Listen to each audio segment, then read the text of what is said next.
A1R Psychic Radio, Earth's #1 psychic radio network, and watching Moonstruck TV, enlightening television. Welcome. Time for Eleanor Gray's Psychic Destiny with Eleanor Gray. Live from GraceDestiny.com. Connect direct. In North America, dial 888-454-2751. In London, 20-3519-2158. In Sydney, dial 02-8488-3147. Or online, contact us through our Facebook page, facebook.com/psychic radio. Or one of our websites, askoneradio.com or moonstruck.tv. This is Eleanor Gray's Psychic Destiny on A1R, the Ask One Radio Network. Hello, hi everyone, and it's Eleanor Grace. You're with me here, and we're starting our show here with some stormy weather. You can see in the background. I think we've got stormy weather throughout the world. So I'm coming to you live here from London in the United Kingdom. And to start off with today, I know we've got some callers coming in very soon, but to start off with, I want to give you this card here. This one is one of my teaching cards. It's the Magician. I hope you can see that there. It's probably a bit large. We're going large here. The Magician is our card really of the week this week, because we've all got to draw into some inner strength, haven't we, as we set our intentions this January for 2023, and also as we just make some progress, even if it's baby steps. You know, we've got to reach out, try and help ourselves, reach out, try and help each other, really.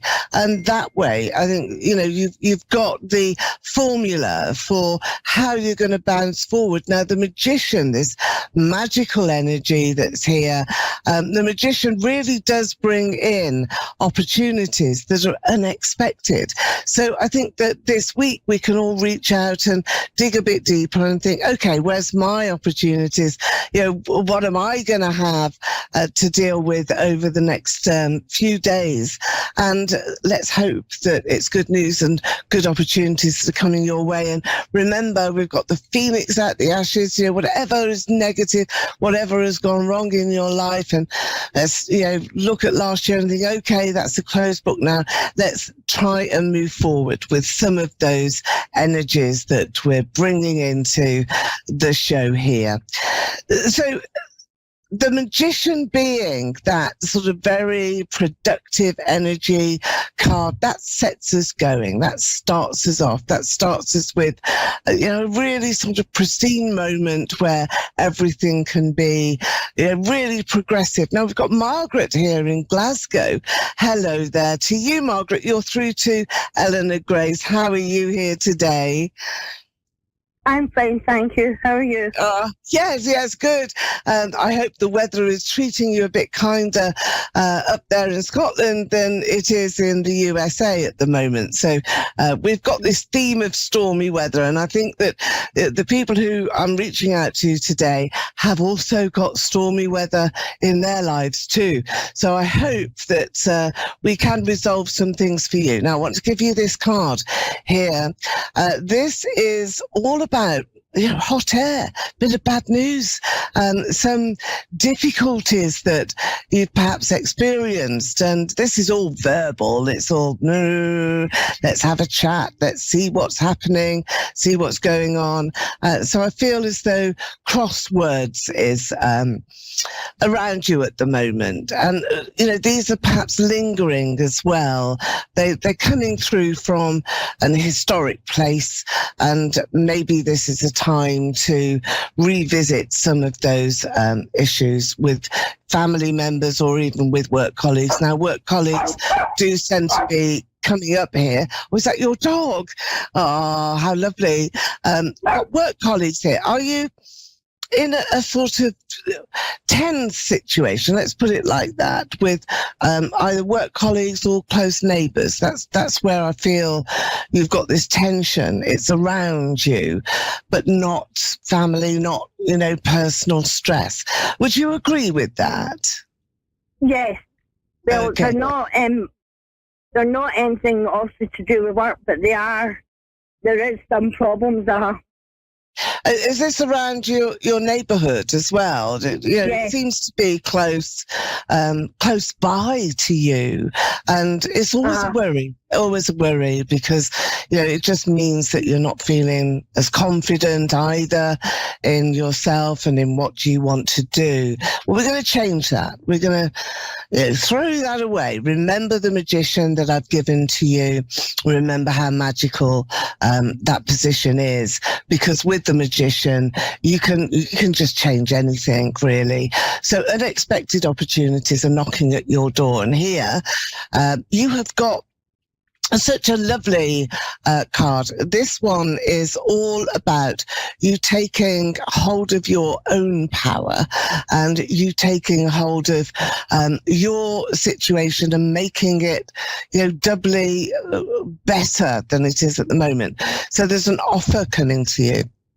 I don't think it's one that you're expecting, but I think it's news, gossip, verbal instructions on the wind, a favour that people are doing to you as well, that are going to make you feel so very much better. And I think that's helping lift some of those oppressive feelings that I've got with that stormy weather that we can see in the background here, which is my tone. You've got also new plans. Now, these are going to come in between now and April. So now in April is quite a time of movement. You've got a force of nature that's going on with you. You're going to get things done.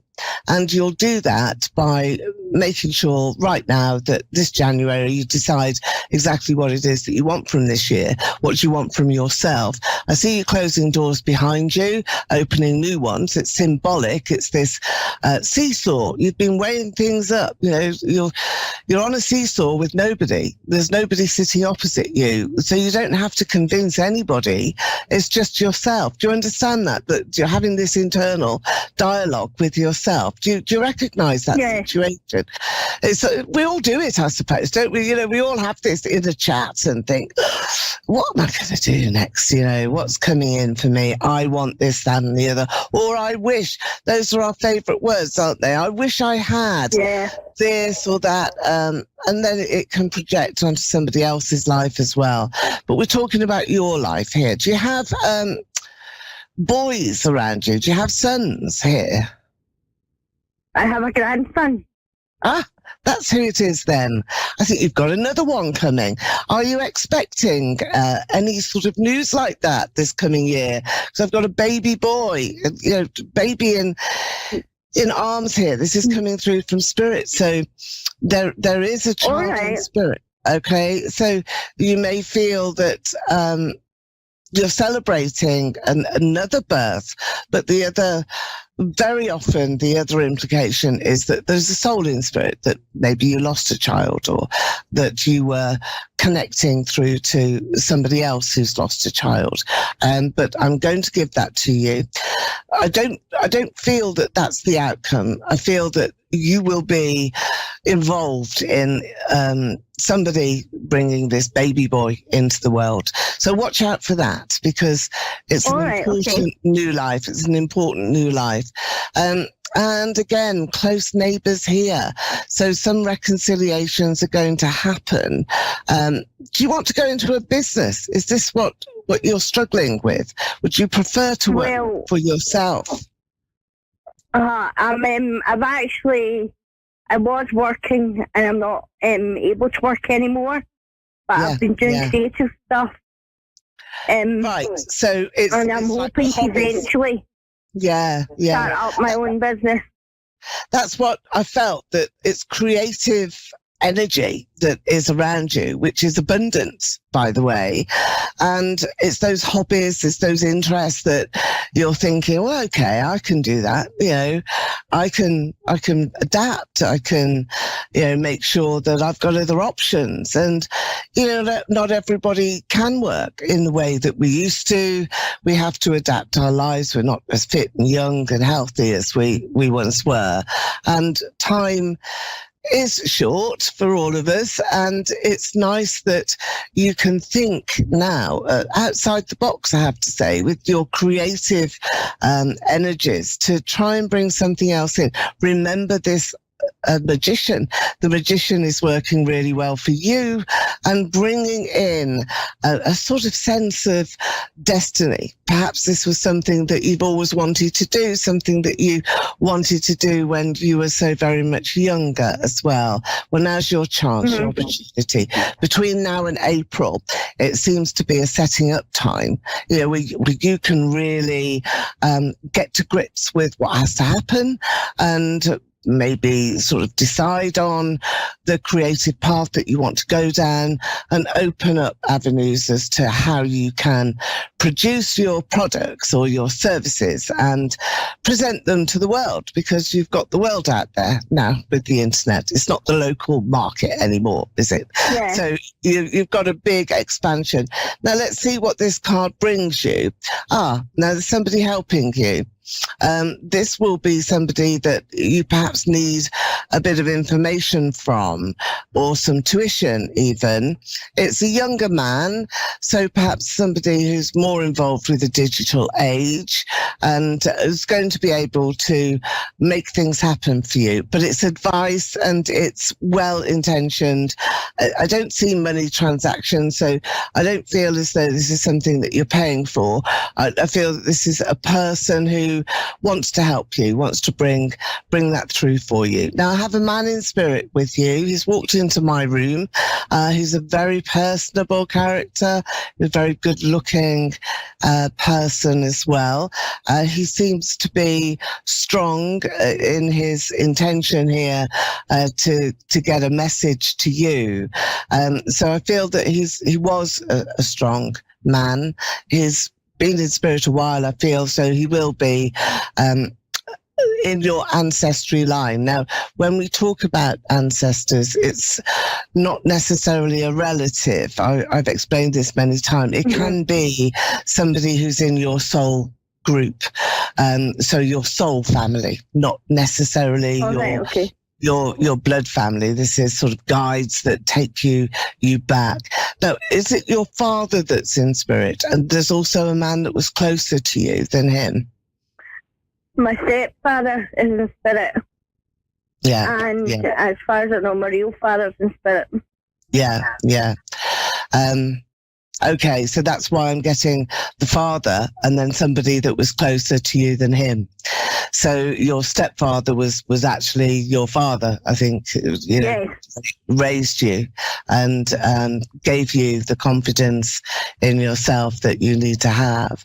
And this bigger personality, I think, seemed to be very distant. So I think you've got this combination of the two factors here, where you have, you know, something that is unusual, where you've got these two men, one who was close to you, one was a father, one was a father but not close to you, and that representation for you is that clairvoyant reach. You know, we're reaching over the veil, if you want to call it the veil, that veil that we reach through for information about those loved ones passed over, and also who it is that's standing there that means so much to you.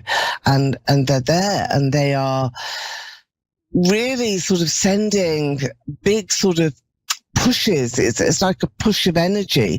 So this is a message for you. I feel that you need to just, you know, get going, start something. Doesn't matter how small it is, how little time you spend, but whatever it is that you're going to do, it's going to get bigger and bigger and bigger. Do you have problems with your legs? Is it your legs that are giving you some problems? Yes, I do, because I have fibromyalgia. So it's very painful. Is it painful for you? Yes. Your legs?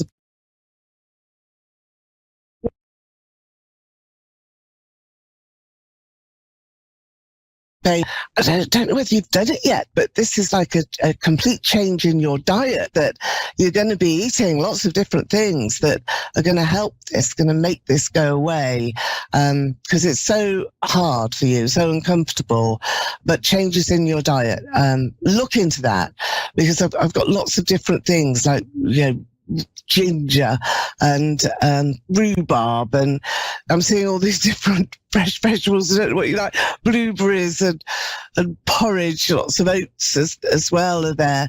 But look for things that you like, but you will be recommended to go on something that's different, because I've got all this nutritious stuff coming in, and your legs actually healing, getting lighter, getting better. It's not ever going to go away. I know that, these things don't. When you get them, they're there, aren't they? So let's have a look into the crystal. Let's have a look into the crystal ball. Let's see what we can see. Now, you've got that aquamarine here, which is lovely. This is wonderful. This is an aquamarine light that is really bringing that healing into you. So anything that you can put around you that is turquoise, aquamarine, anything that you can really sort of say to yourself, all right, I'm going to surround myself with the light of that colour. Okay, Margaret, sorry. I think we lost you there. We've got all of this stormy weather, haven't we? That's what's happening. So I'm going to wish you well with your fibralgia, I think it's fibralgia. And remember the aquamarine, the healing, and everything that you're going through. Now, I think that we've got Tamara on the line, haven't we, from Ohio? Are you there, Tamara? Yes, I'm here. Hello. Thank you. Hello. How are you? Tamara, okay, then let's get going with you. What I want to say to you, so I feel that as though there's quite a big event that's coming up, and that you'll be very, very pleased with the turnout, that people are wishing you well and hoping that you are successful. So you've got something to celebrate very, very much coming through. Now, I want to take you a card. So you've had a battle. Now, I'm going back round about to September last year. Do you recognise that? Do you recognise that you've been in this sort of battleground feeling, that everything has been a bit more difficult than normal since September last year? Is that true? I don't remember unless it was Okay. my daughter got mad at me. Is that what it was? Was that in September? I think so. Yeah. It could have been. I don't remember September being a bad month. No, it wouldn't have been a bad month. It was just a marker, because I'm going back 5 months. So end of August, September, something happened that was quite difficult for you. And that's what I'm seeing. But that from that event, from whatever happened then, and those conversations, you've got reconciliation. This is what is coming in. So you will reconcile your differences. You will make amends, and it's time to do that. And I think that the support of people. Yeah. Oh, fabulous. Oh, that's great. That's what I want to hear. And it makes so much lighter, isn't it? So this is your celebration. It's the very first thing that I wanted to go to, that other people around you are celebrating you. So maybe make an event of this. Just create one, have a gathering of people, maybe cook a dinner, or, do a sort of spread of food, or just have people with you, around you. Just so that people can talk and relax. And that's what you've got to do. Are you asking anybody at the moment for money, for, sort of things that are going to provide you with more financial benefit or assets? Because you've got money that's coming. Money is coming in. It's on the wing, as I see it. I have written a book called A Chosen Journey, and I'm almost finished editing the second half. 2 books put into one for abuse and addiction. So I'm hoping that it sells well. It will, because it's on the wing at the moment, so it's not real, it's not here, hasn't materialized yet. We haven't manifested that wish yet, but it's in the making, isn't it? It's in the making, and that's what you're doing right now. And I'm almost finished. Oh, wow. Will you be finished by the 1st of March? I'm going to try my best. That's a marker I've got for you. And here is a contract. here's a contract that you're being given, and this is a contract for the beginning of March. So try hard to meet that deadline, because this is coming through from Spirit. You have a sister who's passed over. I do. Yeah, she's with you. She's with you today. She's sending so many hugs. But there was an argument with her. I don't think it was resolved. Was that true? Was there something that just wasn't resolved between the two of you? I don't know of a sister that I lost. I have a half sister that's older than me, but I haven't heard that she passed, and we've never argued. We just didn't know each other. No, this would be somebody that you knew, I feel. Oh. Or somebody else that is here. I wonder whether that's what her problem is, your sister that's passed, that you didn't know very well, that she wanted to. Because the distance, you see, and that's what I'm connecting to, the distance. But anyway, she's with you here and wishing you so much success. And this is about difficult subjects, isn't it? I mean, this is abuse and difficulty and, really hard things to.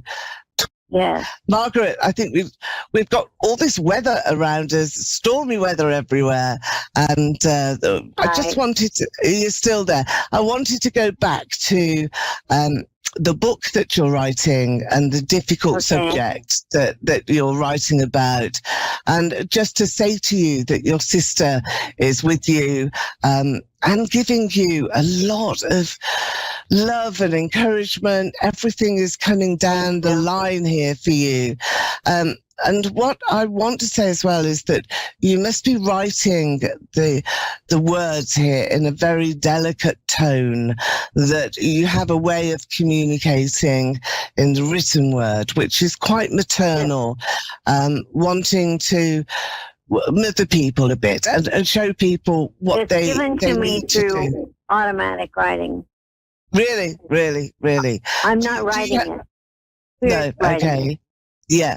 So is this 3 spirit guides, 3 different spirit ladies? Okay. I've got females here who are around you. They're sort of very angelic forces, very sensitive, and really wanting to help you to get the right information across, which I think is what you're doing, isn't it? This is how you're explaining your own experiences and how you're communicating those experiences as well through your book.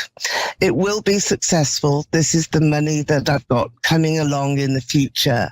And that's what you are going to hold on to as well. And very important for you to see that, money is part of the process. We all need to have those resources in order to survive. So I'm just looking into the crystal ball now. I'm still bringing in the aquamarine, and this is for you, because I feel as though you've got lots of lovely healing energy, and that violet energy is very strong as well.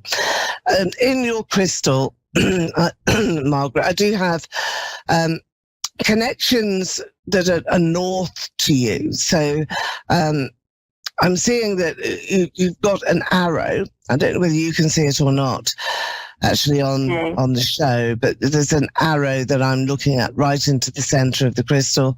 And this is an arrow that is saying, look, you must look towards wherever is north to you. That's where your journey will go to. So it could be suppliers, or it could be people who are helpful, agents, or where you need to progress in order to expand your book publishing.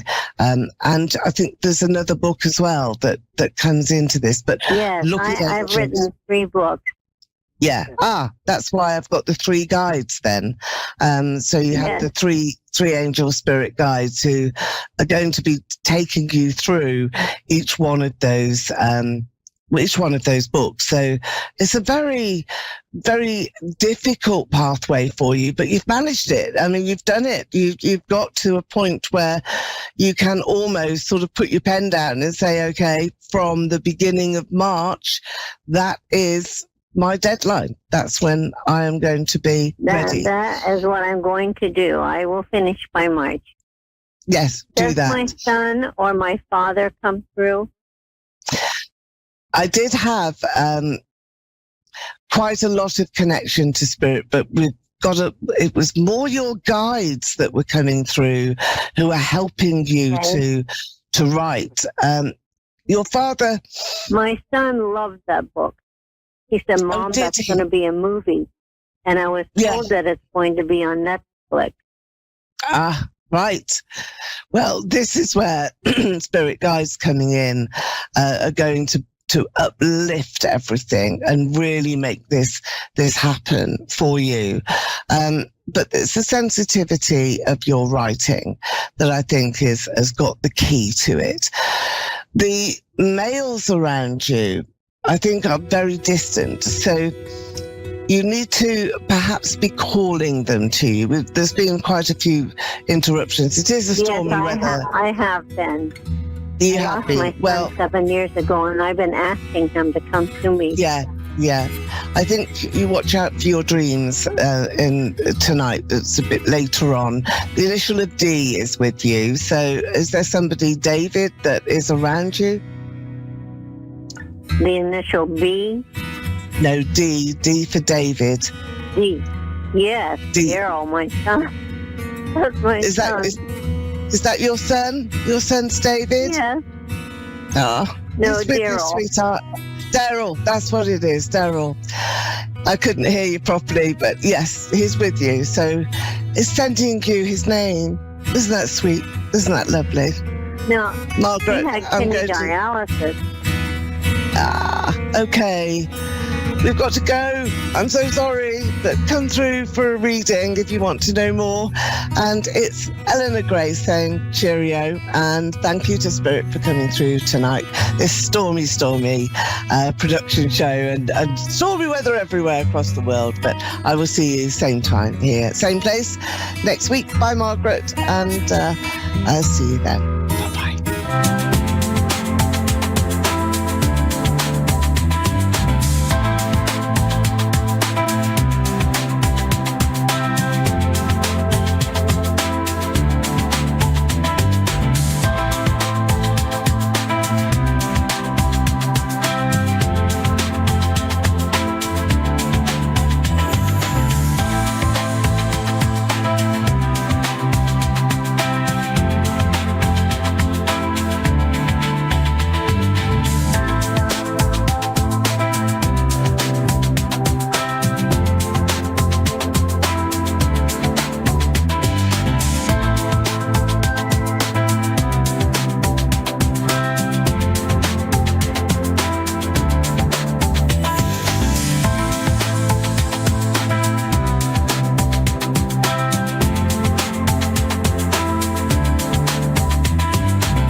Psychic Radio, Earth's #1 psychic radio network, and watching Moonstruck TV, enlightening television.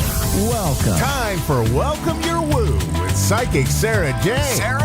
Live from SarahJanePatton.com. Connect direct. In North America, dial 888-454-2751. In London, 20-3519-2158. In Sydney, dial 02-8488-3147. Or online, contact us through our Facebook page, facebook.com/Psychic Radio. Or one of our websites, AskOneRadio.com or Moonstruck.tv. This is Welcome Your Woo on A1R, the Ask One Radio Network. Hello, you guys. Welcome to another episode of A Welcome Your Woo with Psychic Sarah Jane. I'm super excited to be here, you guys, and continue just this journey into opening up to all of our psychicness these days, right? So I would like to just start out like I always do and pull some cards for the collective. Let's talk about the energy right now, the things that are kind of happening and swirling around. I'm being called to really talk about our fear and the things that are showing up in the world right now that cause distraction. So perhaps you scroll on your phone, or you're listening to the radio, or maybe you're even watching stuff on TV. I am just being called to share with the collective that this is a time to be super mindful on what we're feeding our minds. And when we are really allowing those negative or, just not fun stories or the distractions come in, they take away from our experience.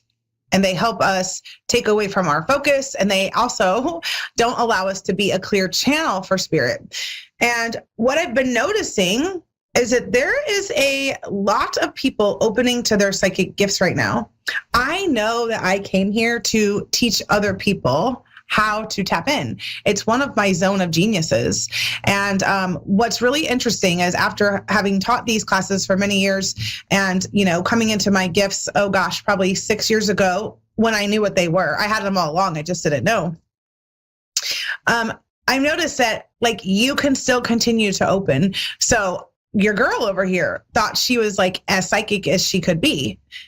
And then it began to expand. And I've had an expansion just in the last couple of weeks, in fact. And I think, if I'm being honest, just what I feel intuitively is that it is connected to some of the planetary things that we have going on right now, like the eclipses and retrograde with Mercury and positions of the planets and things happening with Mercury and Pisces right now. And I'm not an astrologist. I'm not, but I will feel things intuitively around the astrology. And then I'll reach out to my amazing friend, Danielle Rosado. I should absolutely have her on the show sometime.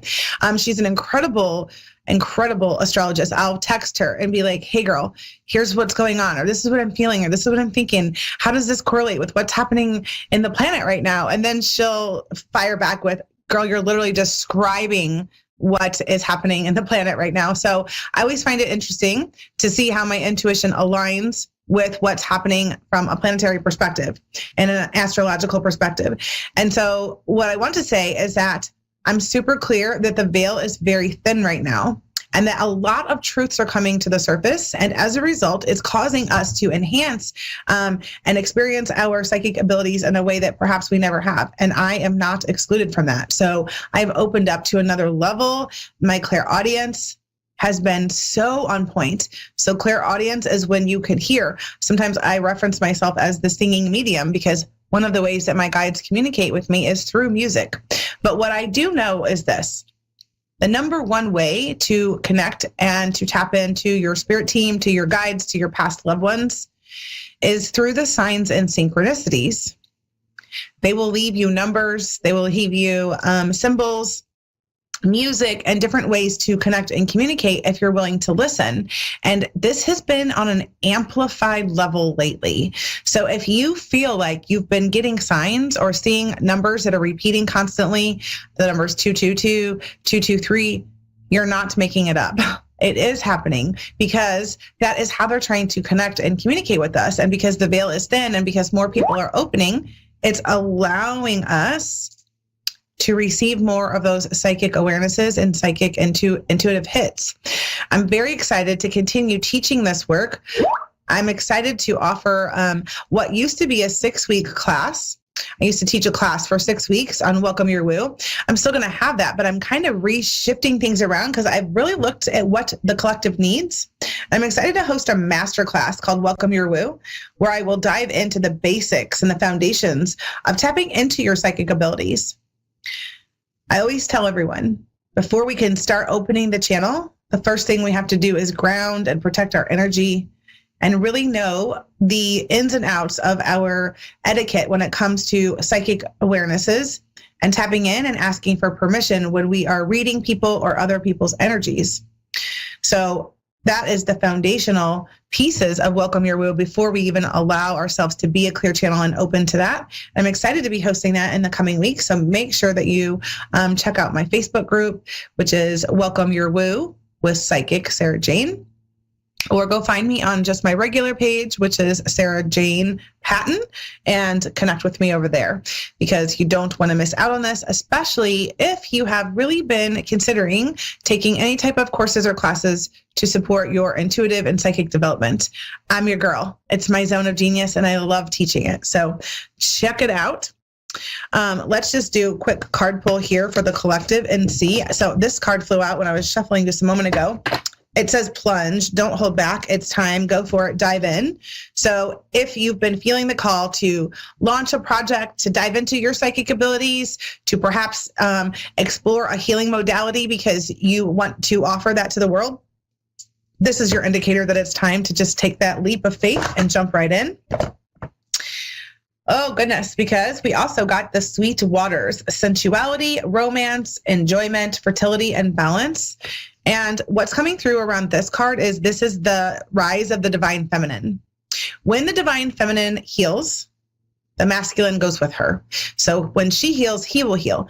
And right now, because of the shifts that are happening in the planet, this is the time of the divine feminine rising. And the divine feminine rising means that we are bringing back our sensual nature, our flow.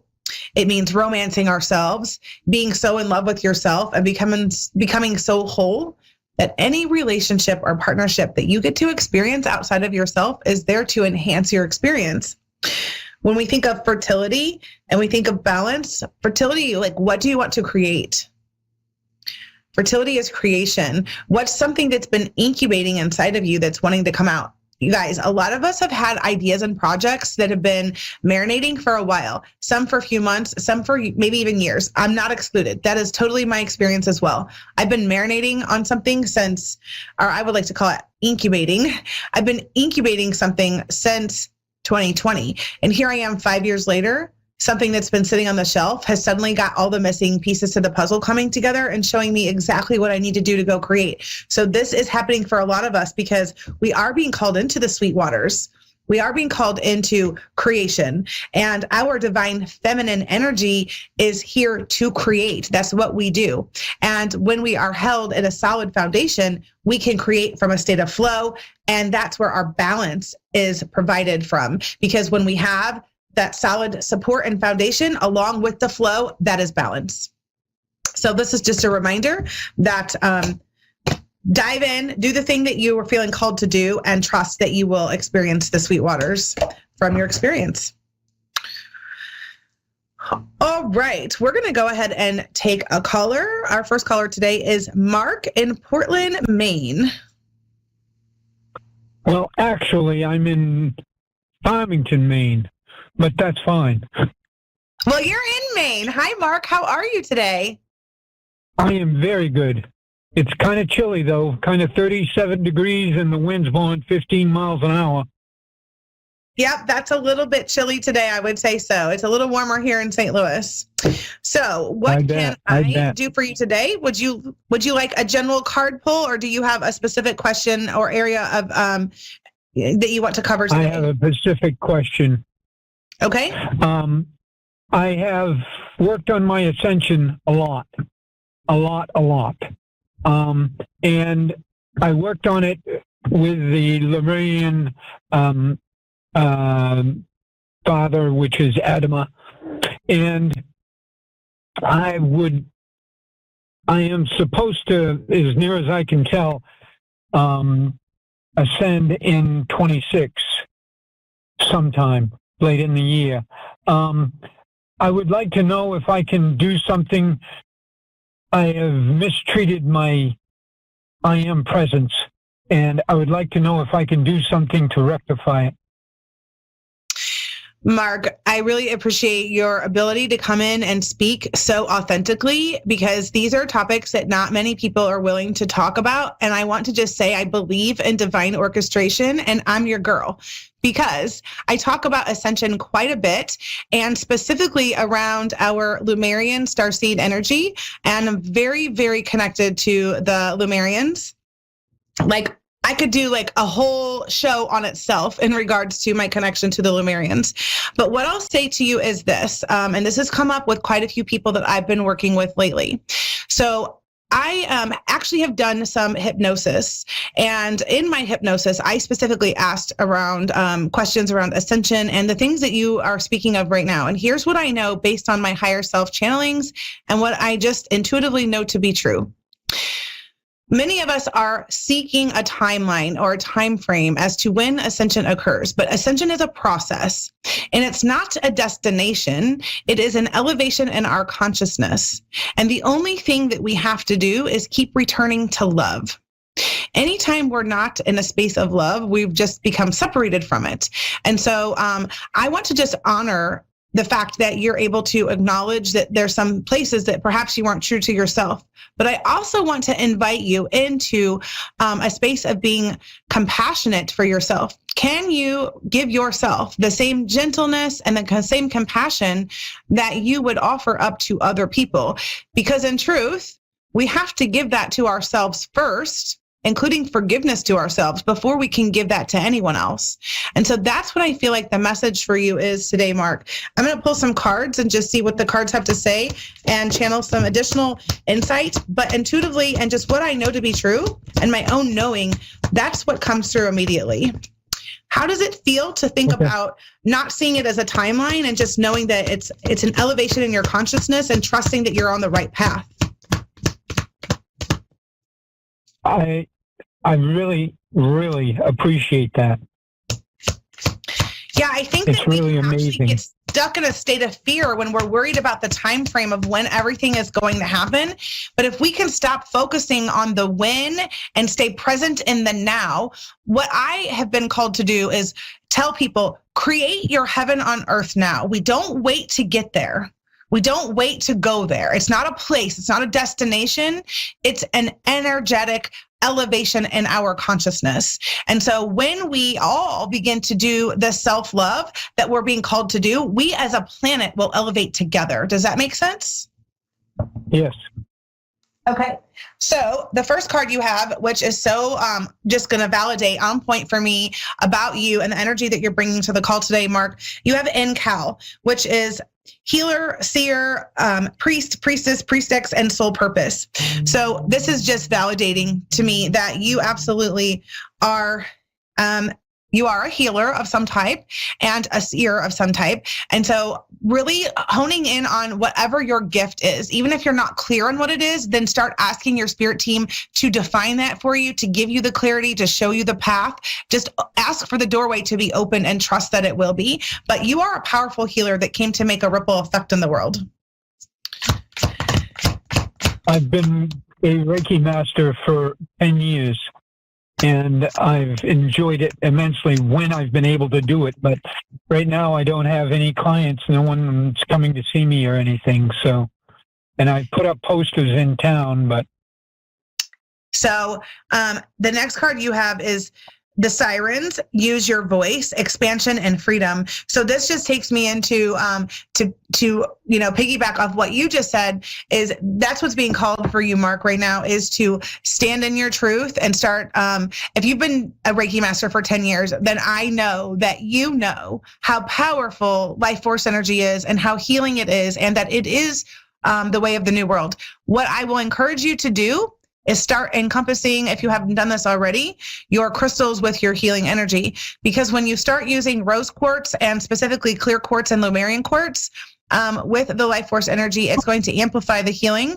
And it's just something that was shown to me recently about how important it is to use both of these stones when we're doing any type of energy work. So maybe even rebranding yourself, coming in with a new energy, a new excitement, and really standing in your truth and your power to know that what you do brings such healing to so many, and how important that is for the world as we're elevating. Like getting out there and really speaking your truth and sharing your voice. Okay. That sounds great. All right, Mark. Well, I thank you so much for sharing all of that with me today. I hope this was supportive to you, and I look forward to connecting with you soon. Please check me out on Facebook. You can go on my Facebook page, Sarah Jane Patton, or my group is Welcome Your Woo with Psychic Sarah Jane. Will do. Thank you very much. I appreciate it. Have a great day, Mark.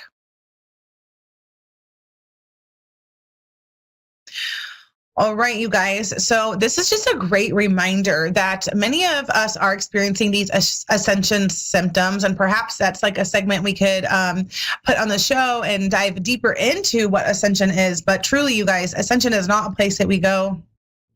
It is an elevation in our consciousness. And I think that there's this misunderstanding that many people are attempting to try to get to a certain place, and we don't go somewhere. It's not how it works. It is shifting into the higher consciousness, realizing that we're not separate from source, that we are all one. We are all connected and divinely woven into the tapestry of life. And that's part of coming back to our wholeness, is remembering who we are, remembering the power that we hold within ourselves, and that we were never meant to be divided. So that's why there's a lot of upheaval going on, because in order to come back together, that division shows itself, because the contrast is there to show us what we want versus what we don't want. If you notice the contrast and it's not what you want, then choose in to what you do want. It is a choice, and you can choose it. All right, we're going to go ahead with our next caller. Let's talk to Michelle today in Las Vegas, Nevada. Hi, thanks for having me Hi, on. Michelle. How are you? Good, how are you? I'm wonderful. Thank you for being here today. I'm doing some general card pulls today, but if you have a specific question, you are welcome to ask. Okay, I'm up for whatever. I just want to see if maybe there's anything in relation to pain, because I've been in a lot of pain for a little while. A lot of pain. I have a really random question for you, because this just came in.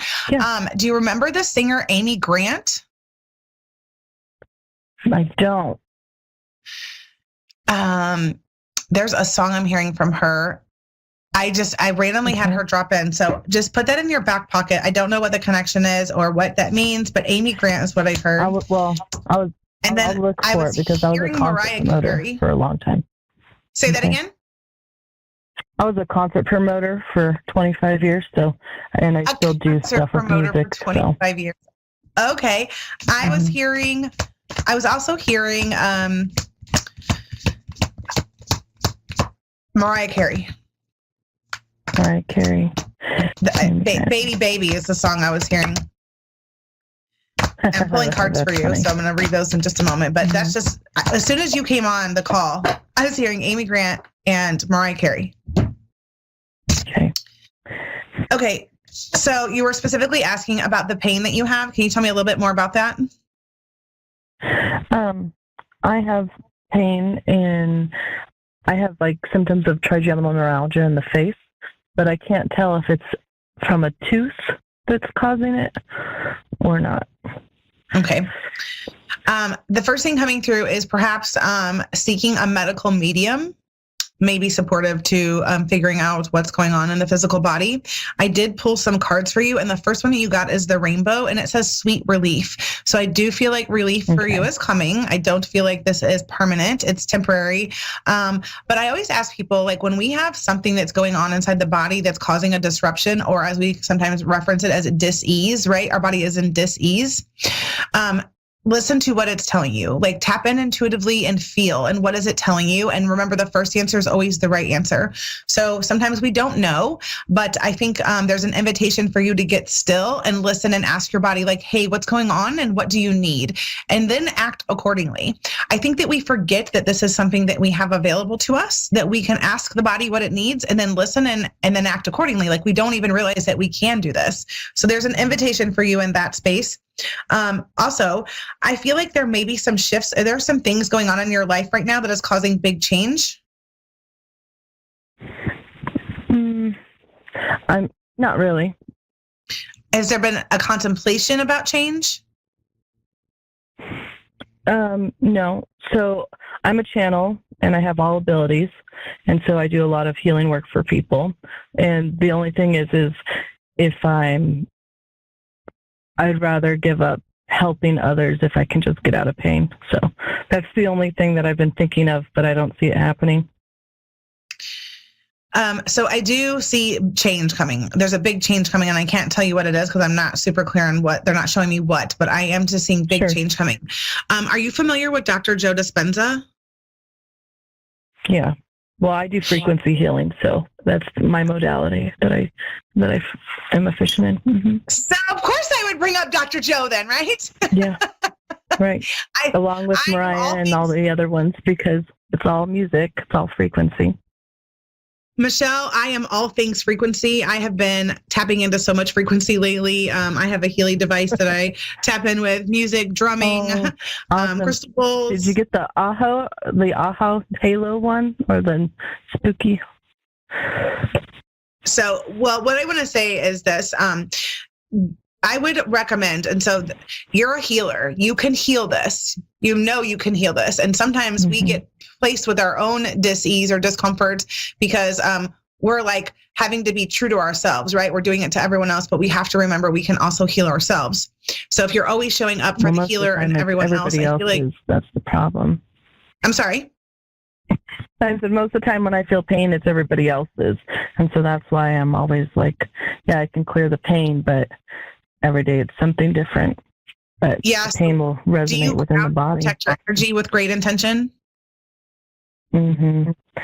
Yeah, because that's super important. So you're not absorbing everything and not taking everybody's stuff in. I've been talking about this a lot about the enmeshment, entanglement that's happening with healers and clients and then healers and healers, because so many of us are super tapped in and open channels, but many are not practicing spiritual hygiene. So that's just a reminder, is to make sure that you are practicing your spiritual hygiene so that you're not absorbing what's not yours, and to remember to use your own healing modalities and practices on yourself as well. We forget to do that for ourselves sometimes. I'm guilty of it. But let me just tell you the cards that you have, because I really feel like they are telling a story as to what you can expect and what's on the other side of this. You have the rainbow, sweet relief, new beginnings, a new way forward. So I do think that this is here to serve a purpose, and it's here to show you something. And I would ask yourself, ask your higher self, like, what is this pain and this experience here to show me and teach me? Please reveal it for me so that I can, move forward. Ask that specifically. Then you also have birth mysteries. What are you being called to create? So I do feel like that's why, like, I felt that change even before I saw that card. I felt the change for you, that there was going to be something coming in to support your mission on a bigger level. And the last card you have is the pink dolphin, which is celebration, fun, unbridled joy, and open heart. And this is a call for your inner child to be the one that leads you and guides you through this experience, even in your healing. Like ask 5-year-old Michelle what she needs right now and what needs to be nurtured within her. And then the more that you can celebrate yourself, the more fun that you can have with it, and the more you can open your heart, the more expansive the experience is going to be for you. I know that's not always easy when we're in a place of discomfort, but that's why I would ask first, like, go ahead and ask your higher self and your body, like, what is it that you need? What do you need right now? Okay. So, Michelle, I hope this was very supportive. And also, too, I feel a lot with a lot of the rainbow stuff. So that actually speaks a little bit clearer to me, because when I clear myself, I actually use some rainbow Reiki in there. So that tells me that I need to tap into that as well. So thank you. I appreciate you so much. That was just absolutely wonderful. Thank you, Michelle. Definitely check me out on my Facebook page, Sarah Jane Patton, and come into my Facebook group, which is Welcome Your Woo with Psychic Sarah Jane. I literally am all things frequency. I talk about it a lot, and including some stuff around activating the grid lines for the new Earth frequency, which I just did last week. So I live in St. Louis, which I believe is the heart chakra for the new Earth grid line. And there's a lot of activations going on right now. So there's a lot of clearing. So I'm not surprised that you're going through something, especially being the powerful healer that you are. Stay connected, and I look forward to chatting with you soon. Thank you so much, Sarah. Thank you. Have a good day. Oh my goodness, you guys, lots happening in the collective right now. So much is going on with the healers. So if this is you, make sure that you are filling your cup and loving all of you right now. And don't forget to use your own healing modalities on yourself. Healers need healing too. And we're holding a lot of space for other people. And we're putting forth a ton of energy in order to heal the ones that we're working with. So do not forget to make sure that you are filling your cup and giving from a place of overflow. I love being here with you guys. I look forward to seeing you again next week. Until next time, this is Sarah Jane with Welcome Your Woo. Bye for now.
Psychic Radio, Earth's #1 psychic radio network, and watching Moonstruck TV, Enlightening Television.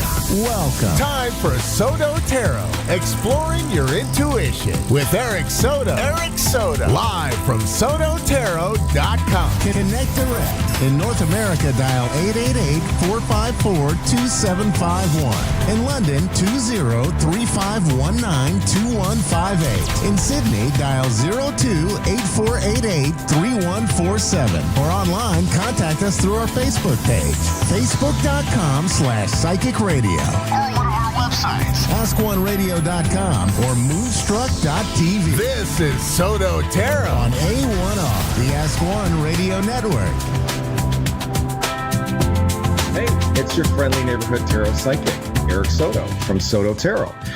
I'm going to be straight out with you. This has been a weird month. It's been a weird week. I'm going to try to be a little slower here, but I am buzzing. I couldn't tell you why, but I'm going to try to tell you why that I'm buzzing. A couple things has happened. I did some readings locally here. So thanks, Real Live Metaphysical. You are my shop locally in Cedar Rapids, Iowa. I am from SotoTarot.com. I'll just get that out there. I don't push it very much, but really decent readings. A half an hour reading. It's really inexpensive. If you want to do it that way, you're welcome to. But you can see me on Facebook and all the other social medias as well. But the biggest thing that's happened is I got to actually meet a mentor a couple weeks ago, Dr. Christina Rawls. I'll give her a shout out. She's been awesome.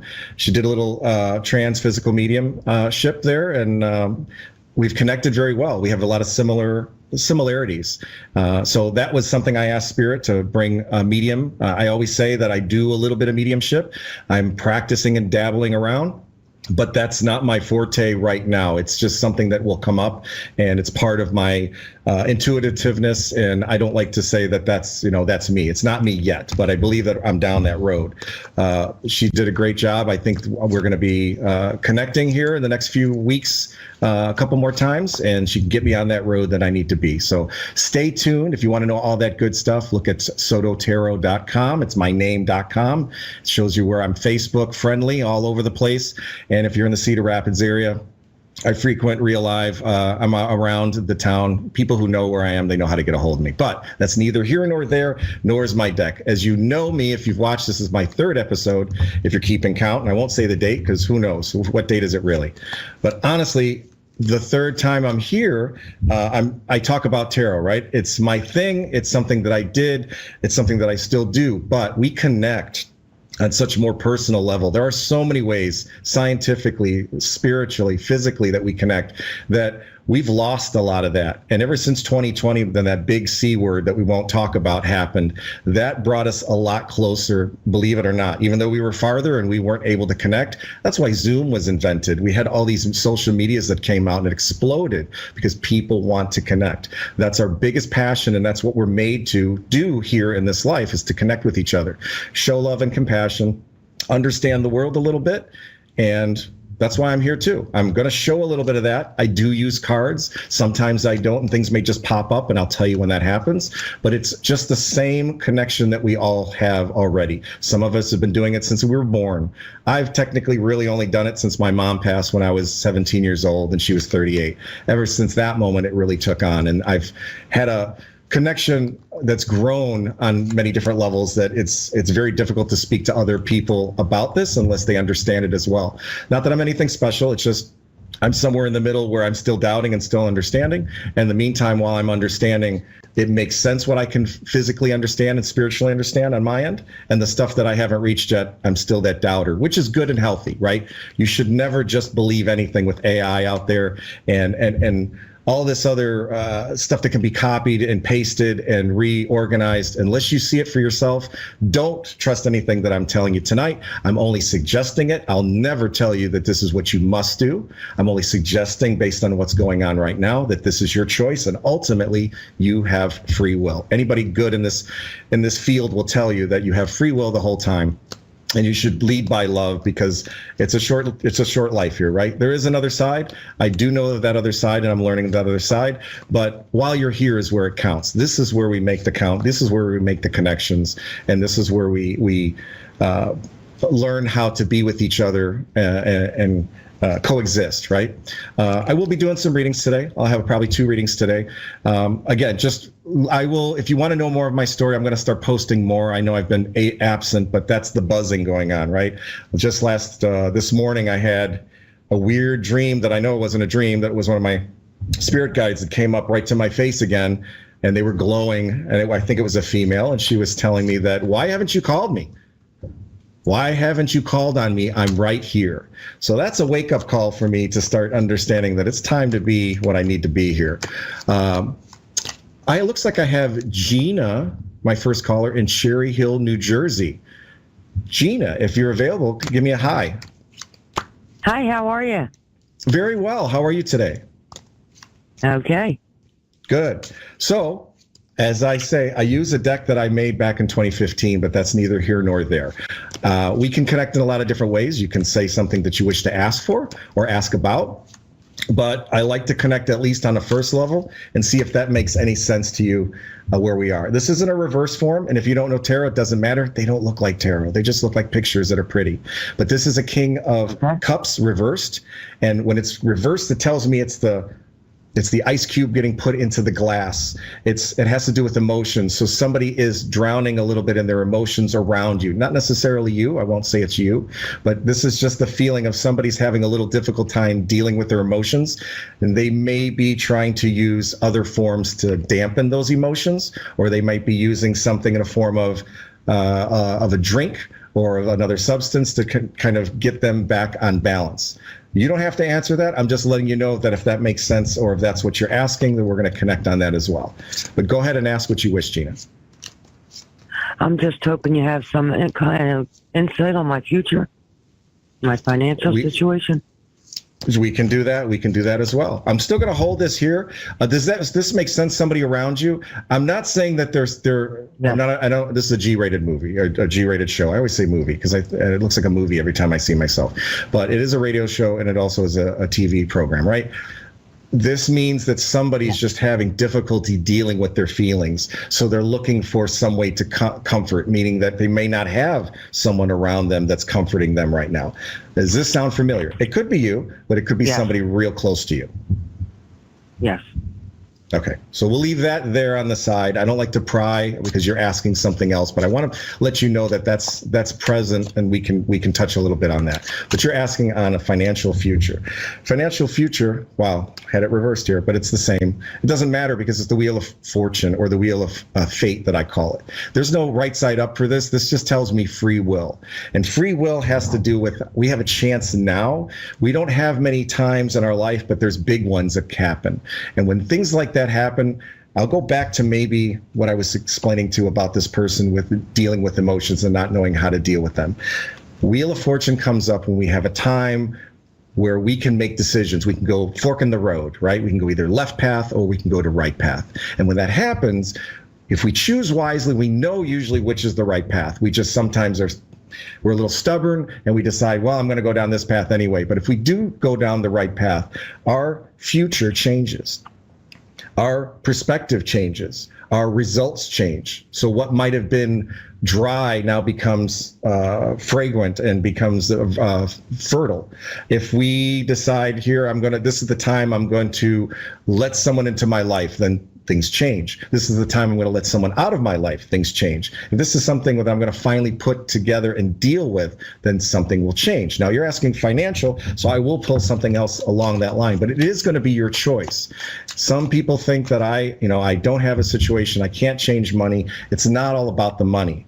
Four of Pentacles here tells me we put and build on the bottom. We put our faith in God. You don't have to say God, but that's the saying that usually goes. I put my riches in heaven, as these are. They put the gold bars and they reach all the way to the top where we consider heaven, right? So if we put our faith or put our riches in heaven, means that I put in faith. I'm not looking for money. I'm looking stability. I'm looking for love. I'm looking for someone to care for me. I'm looking for a roof over my head. And sometimes this becomes a roof over your head. I think there's something there regarding that emotions, that person. Again, no judgment here. There's probably reason for it, but it's telling me that there's a time here to reconcile with that. If that person's near you, or if this is you, this is the chance to deal with those emotions in a different way. I'm not saying that the way you were doing is completely wrong or right. It just means doing something different will result in something different. Sometimes we think just by doing it over and over again, just by pure tenacity, something will change eventually. Not really. Depends. If you've ever seen a roulette table and you just say, well, I'm going to put it on black, and there's only black and green and red, and eventually it's going to be black. Theoretically, after 50-50 chance or less than that because there's a green, it should be black. But it could be 1,000 spins that it's red and never hits black. But in the ultimate universe, it will come out. So we don't always want to just stay where we are. We want to make that change. And certain times, I believe it would be now is a reason to make that change. Because if we put our faith in something else besides whatever we were worrying about, believe it or not, if it was money, don't worry about money. Worry about instead being happy or being successful with someone or being loved by someone or being honored by someone or honoring someone else. That will change your finances because this is the time it's telling me now. Does that make sense to you? Not necessarily. Okay. That's fair. That's fair. Let's go back here.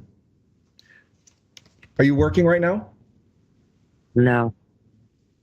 Okay. That could be where the emotions are a little bit, right? So in reality, we may be alone. In reality, there might be a disability there. There might be some reason for I cannot work.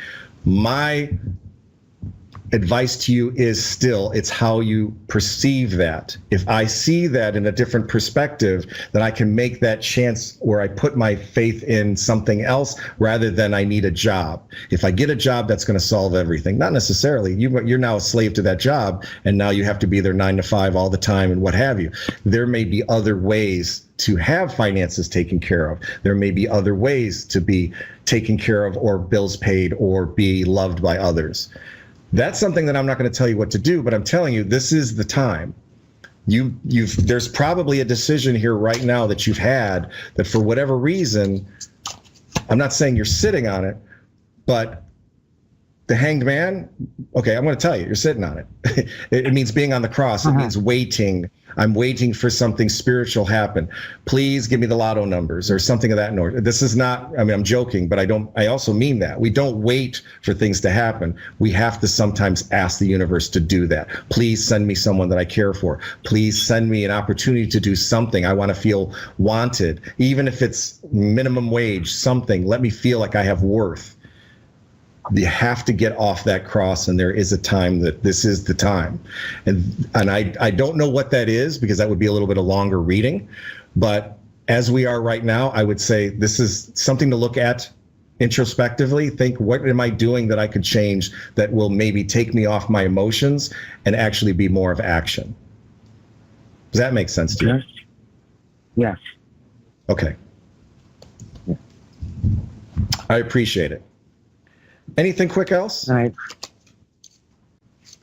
Does that make sense? And again, I don't mean judgment. I don't want to come down. Sometimes Spirit tells me to come down a little bit on that emotions. I'm just tiptoeing around it, meaning I think you're a very strong person. I just think there's feels like there's time involved that's kind of felt like I can't change this wheel. I can't make this move. Mm-hmm. And I'm telling you, you can. It's just a matter of how you change it in your perspective. Look for something else that will help you then keep your mind off of this, and then you'll notice that the world's going to change in your perspective as well.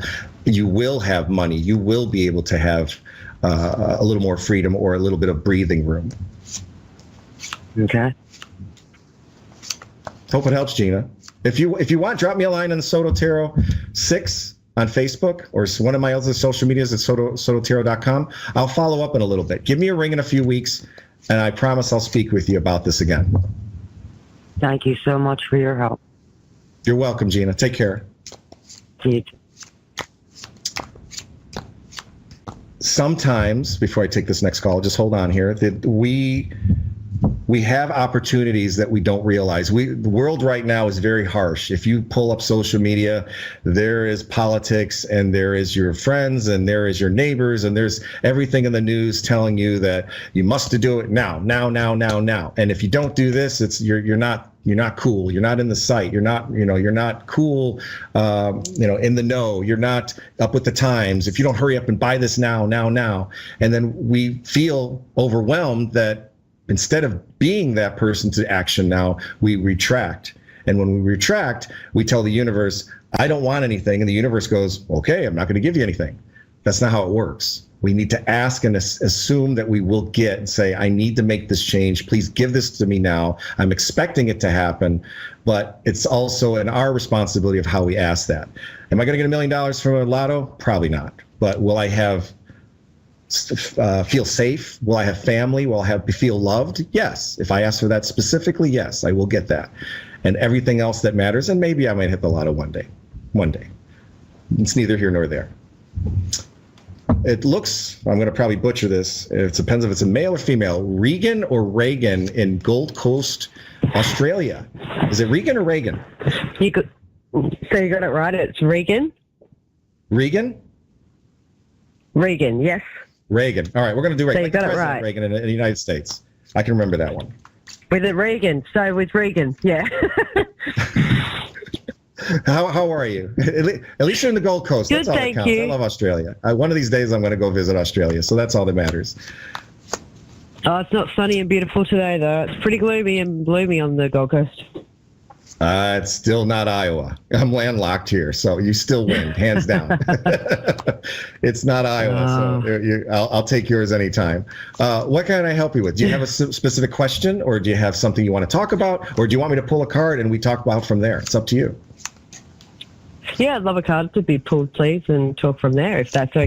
Sure. I love that, because that tells me nothing, and that proves I have to prove myself that it's not the magic cards, it's our connection. So I will tell you what this is, and I show you the back. It's right side up. It's a 5 of cups. It looks like shattered glass or shattered goblet glass. This is when our emotions are shattered, and for some reason we don't see the glass half full, we see it half empty.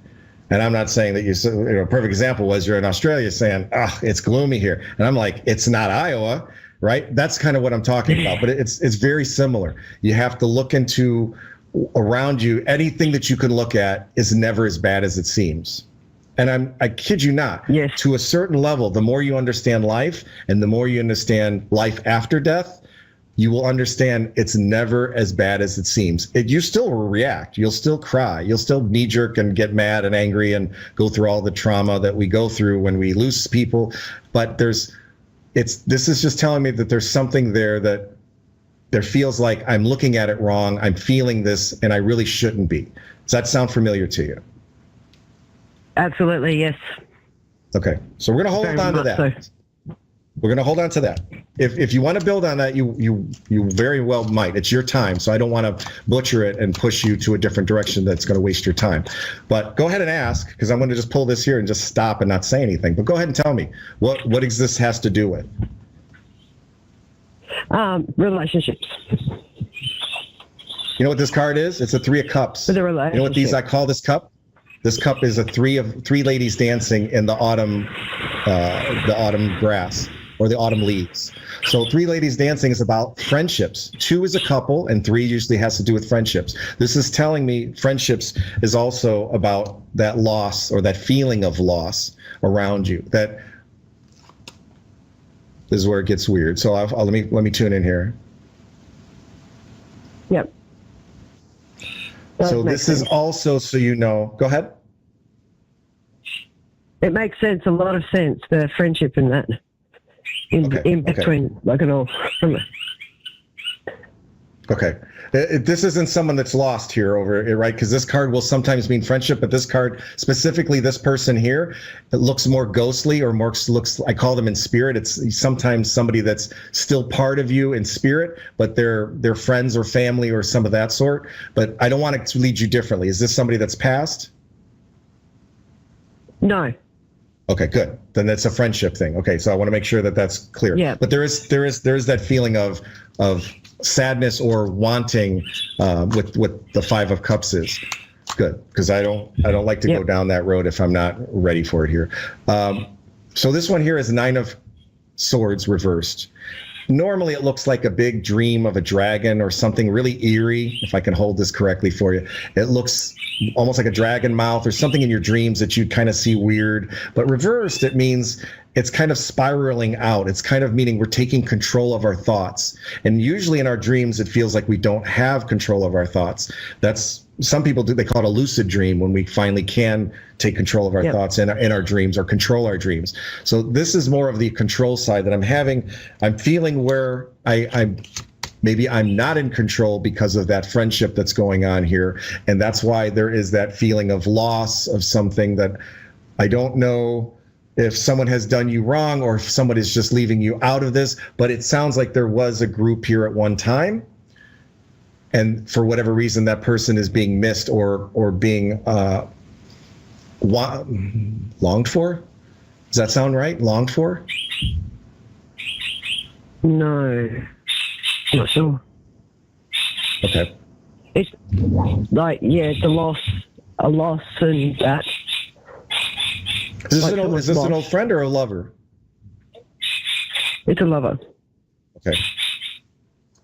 So that could be the feeling of why the thoughts are coming back in here. So I'll follow it that way. When we have control of our thoughts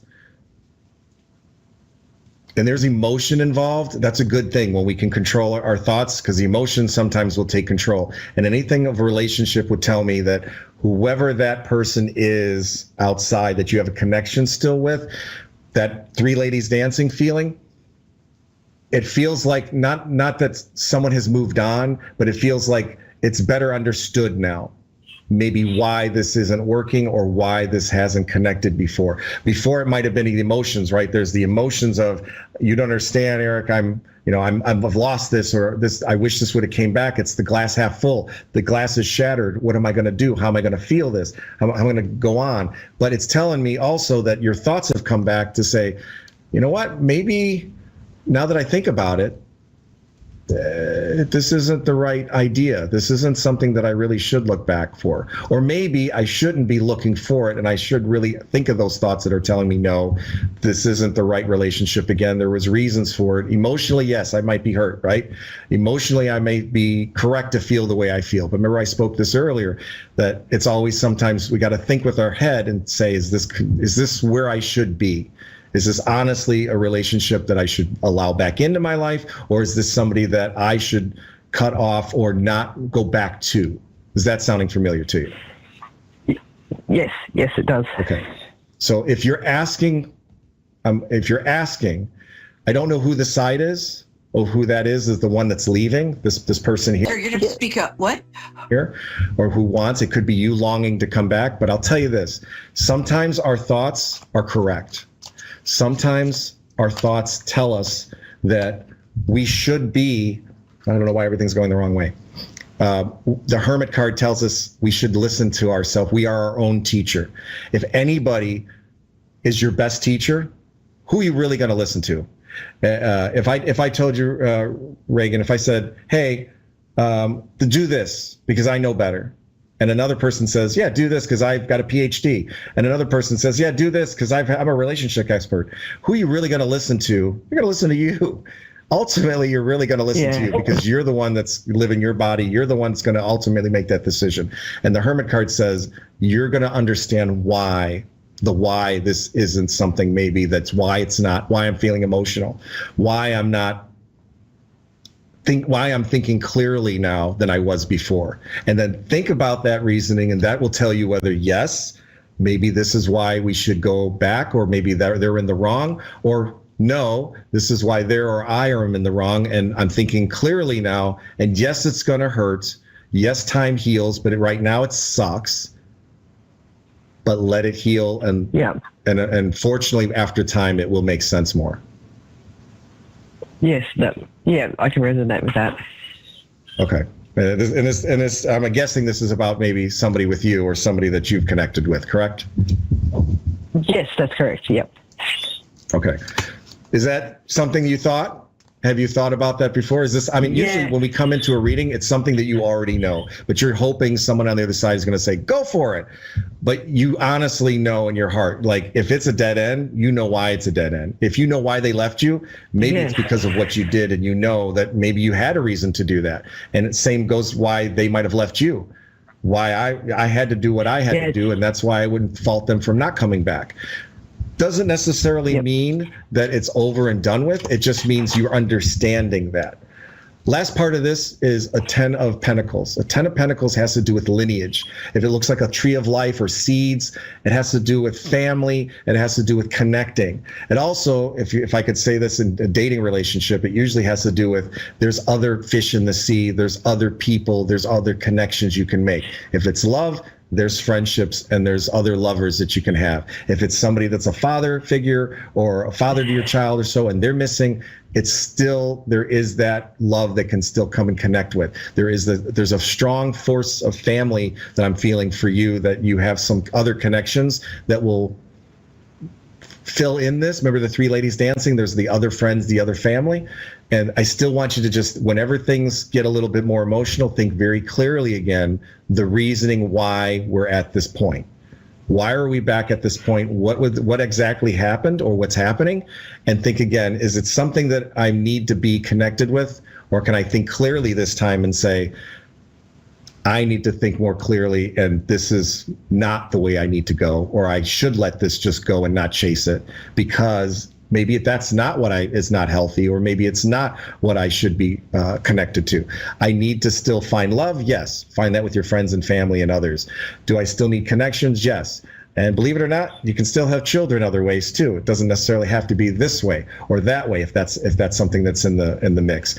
But there is still support, is what I'm saying. There is still support out there, and that's what you should be focusing on. Think very clearly, keep that in the back of your mind, and that will help make sense a lot more.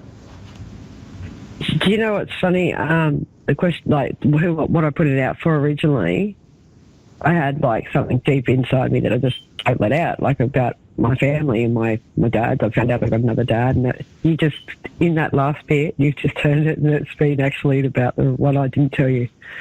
The reading I didn't tell you. Isn't it funny? I don't know. I don't even know anything going on, right? That's the idea. Ultimately, no, I don't even know. Understand what it means.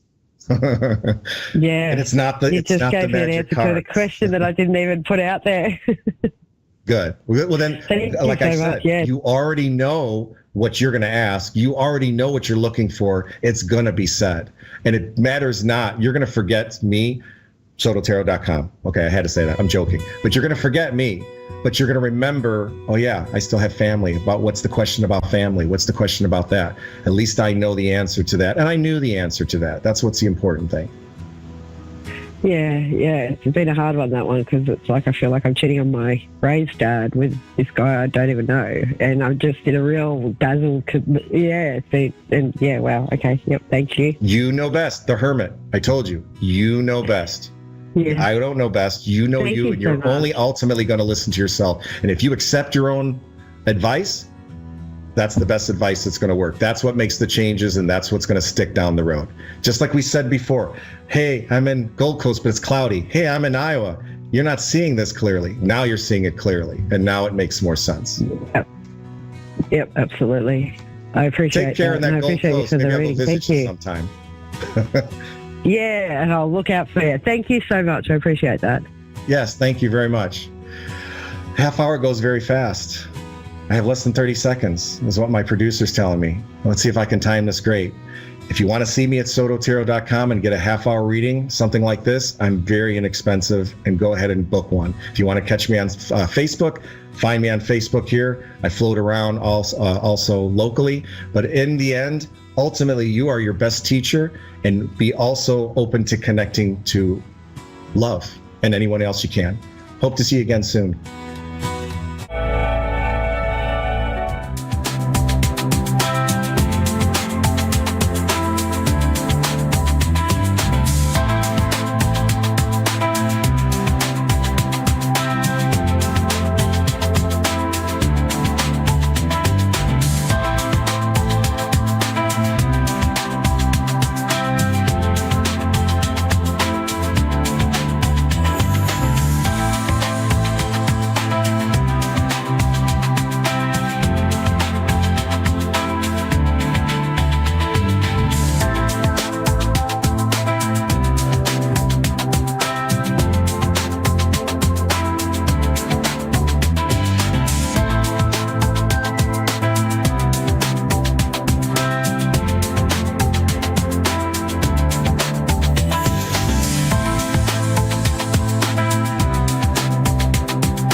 listening to A1R Psychic Radio, Earth's #1 psychic radio network, and watching Moonstruck TV, enlightening television.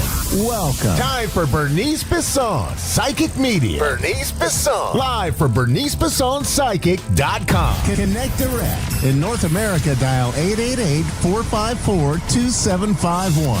In London, 20-3519-2158. In Sydney, dial 02-8488-3147. Or online, contact us through our Facebook page, facebook.com/Psychic Radio. Or one of our websites, askoneradio.com or moonstruck.tv. This is Bernice Bisson, Psychic Media on A1R, the Ask One Radio Network.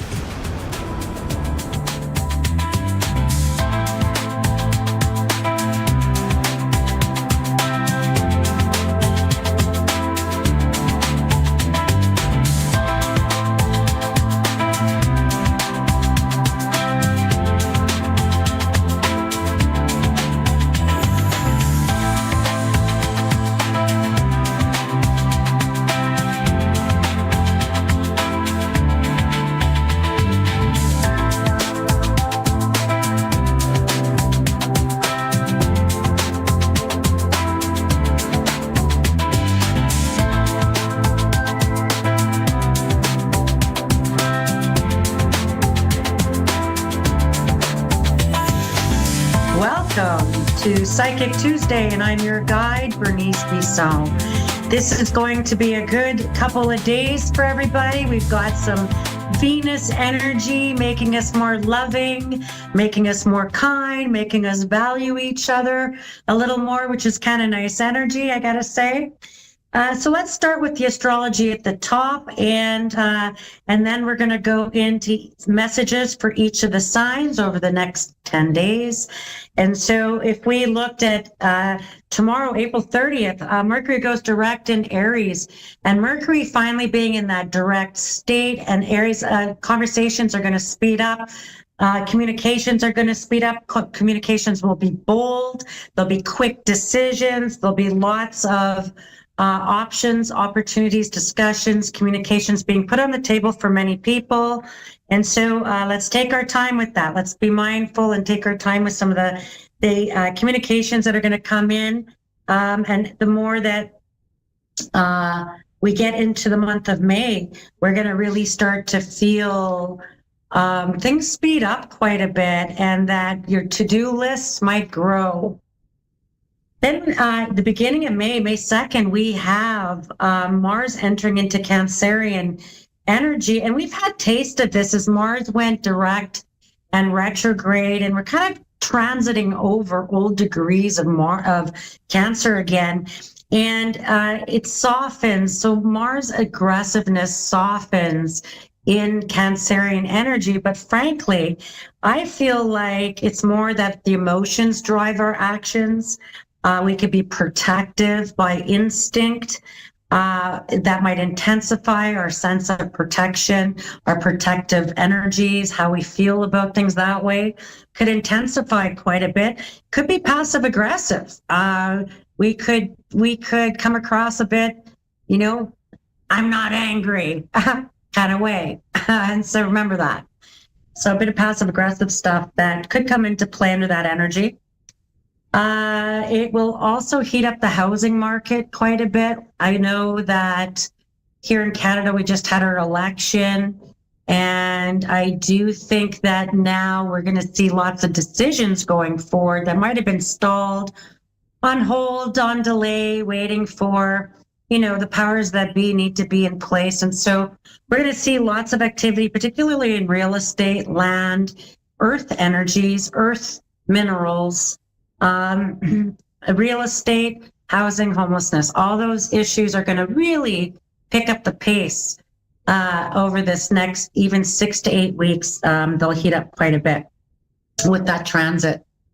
As we get to May 5th, we have Venus at play, and she joins Uranus in Taurus. And this is expecting the unexpected in love and money, and surprise revelations could shift your energy pretty radically. There could be surprise announcements, if I think in the news, around the economy, around finances, around actions being initiated or taken on to address the economy and the value of, say, the Canadian dollar, the US dollar, the value of stocks, the value of even the banking systems, real estate, money. So there's some big stuff going on around this.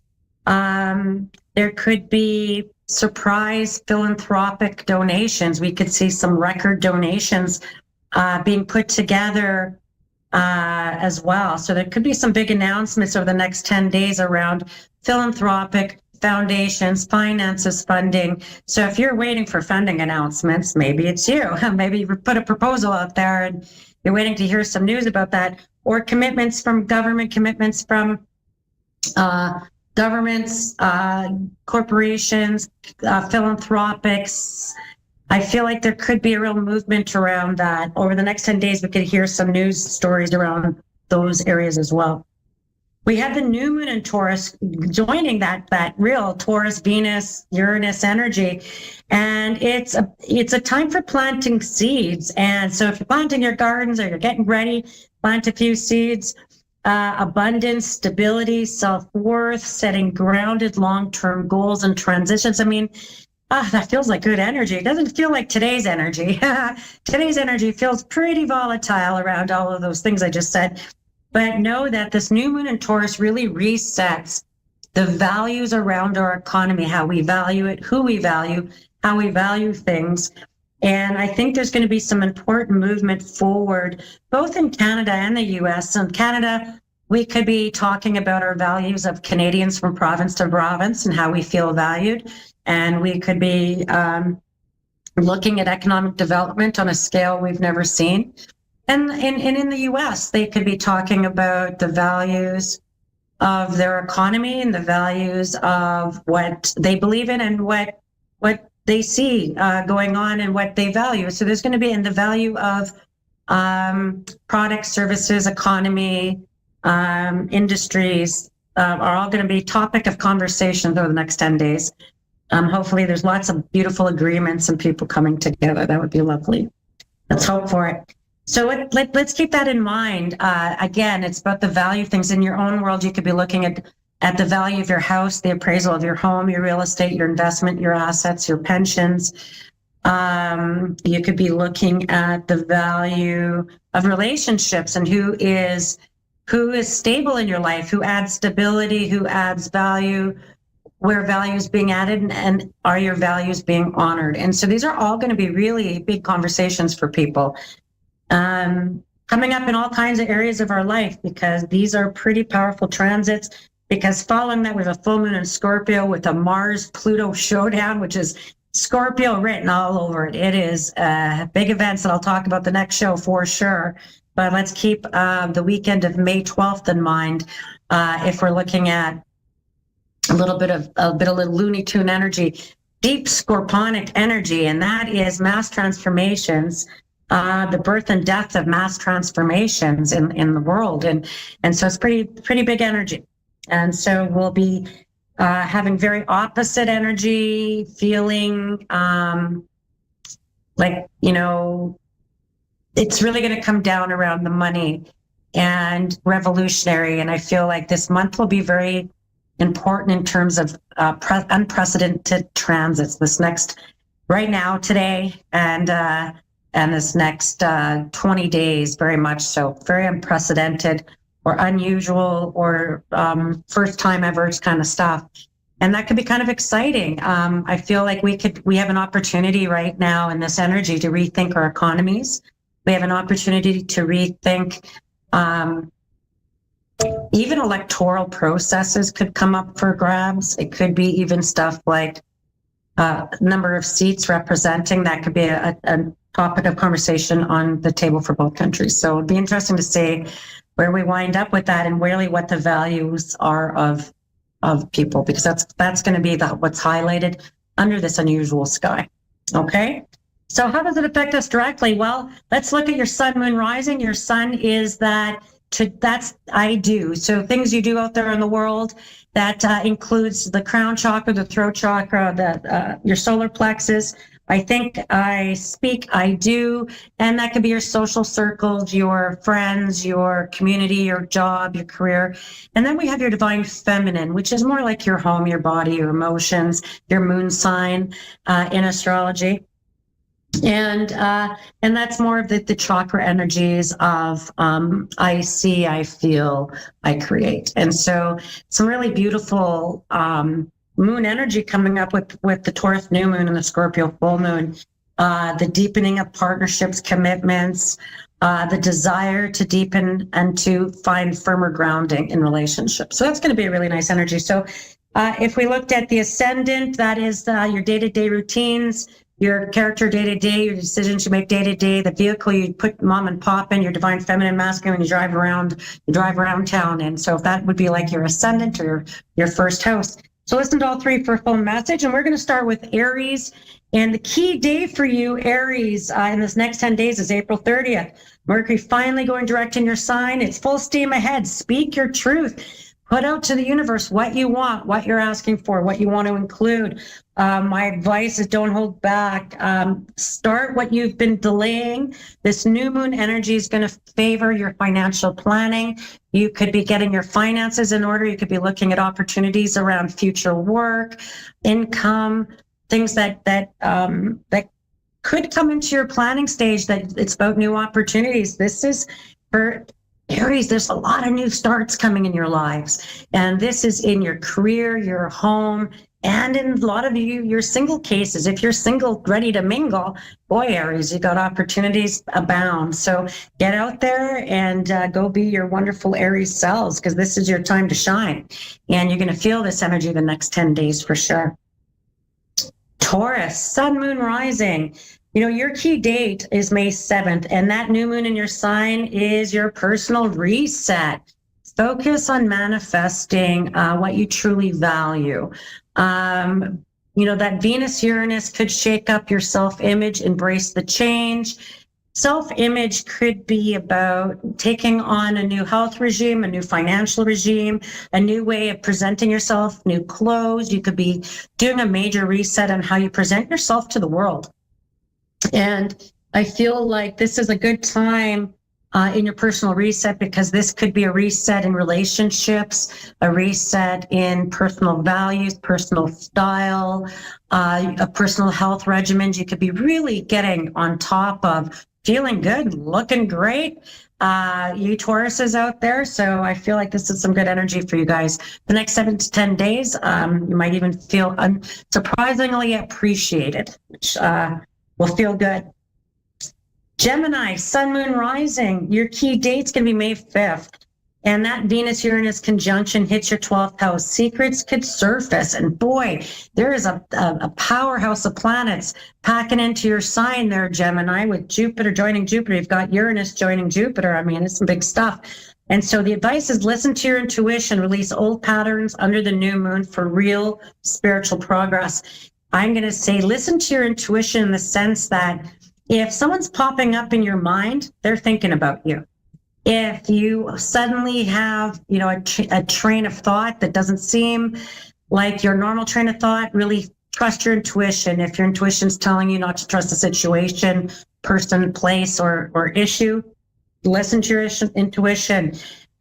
Your best answer in some cases might be a non-answer. Could be just let it ride, let it sit, let's see where it goes, let's see what can happen. And so this is going to be some big stuff for you, because as secrets come out, you can learn things about people that, Geminis have a habit of seeing the heart of people, and sometimes they need to see all the other stuff too. And so this is the time where you could see all the other stuff, and it could help you really move forward in terms of who do you want to work with and who do you want to have in your love life and in your inner circle of friends. So these are going to be big questions for you. You do need to sort out something maybe around living where you live, where people are moving. That's going to come up for you guys too. Feels like rental situations more so than buying, selling situations. Cancerians, your key date is May 2nd. Mars enters your sign, igniting personal drive and emotional courage. and, really standing up for yourself, and, channel that energy into body and boundaries, and use this new moon to visualize some long-term dreams. Like, really get your plans in place. You could find that you are feeling gung-ho about an issue you need to take care of.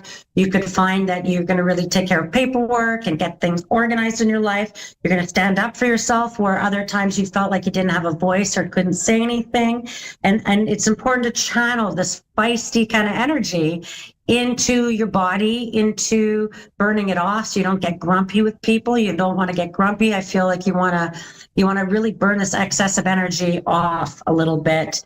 And have really clear boundaries with people. Just say no when you want to say no, Cancerian. Sometimes Cancerians can get a bit people-pleasing as one of their traits that they have to work on. The best thing is to create boundaries up front. If you really don't want to do it, just say no up front. People still like you, just so you know. Leo, Sun, Moon, Rising, your key date is May 5th. Sudden career shifts or insights are possible. Like, you could realize, boy, I'm talented. Wow, I really saved the day. Wow, they really needed me. I really showed up, and I came to the table with some game on. Like, you could be really appreciated for that. And you could really realize that, maybe you got some talent. So the advice is to be flexible. The new moon invites some grounded ambition, realign goals and values, do what's doable. Don't take on more than what's really doable. You don't have to be a superhero. Know that what you're doing seems to be enough. And I feel like these sudden shifts in your career and your insight could be really helpful to you. Like, you could find that there's a new role opening up, and man, your name is on it. Or you could find that you have new opportunities popping up for you, or maybe a new schedule or a new way of working. That is really kind of exciting, and that gives you some new and clear insights to where your skills and talents lay, and where you could be really more useful like you never thought, or shining bright where you never thought you could shine bright before. Virgo, Sun, Moon, Rising. We've got May 7th as your date. That new moon opens doors in your learning and travel sectors.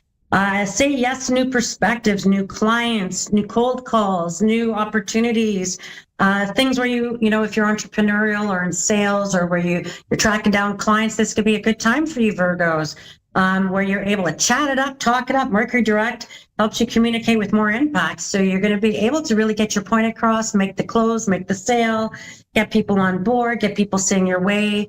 You could also hear news from people who live overseas, they live abroad. That could be an important piece for you as well, that you could have some doors opened around some future plans of having to travel to maybe family who live away, and you might even know about that by the fall. By your birthday, possibly. Libra, Sun, Moon, Rising. Your key date is May 5th. Venus, your ruler, conjunct Uranus, could bring wild cards in love or finance. Stay open, but don't compromise core values. The new moon's going to favor financial transformation. You could inherit money. You could close out some money. You could get a financial payout. You could get retirement money. You could really solidify something around long-term or legacy wealth. Venus, your ruler, when it conjuncts, it's going to bring wild cards, love and finances. Boy, you could run into your ex while you're with your current partner. You could, find out you have an ex-partner who still has feels for you. You could find that you get a proposal out of the blue. You could find your partner has some really great news to share with you that could be quite life-changing for them. So there's some big stuff for you, Libras, there. And don't compromise your core values. Stay true to yourself, what you want, what you need, what's right for you. Scorpio, Sun, Moon, Rising, May 7th, that new moon in your relationship zone calls for renewal. Set intentions around partnerships.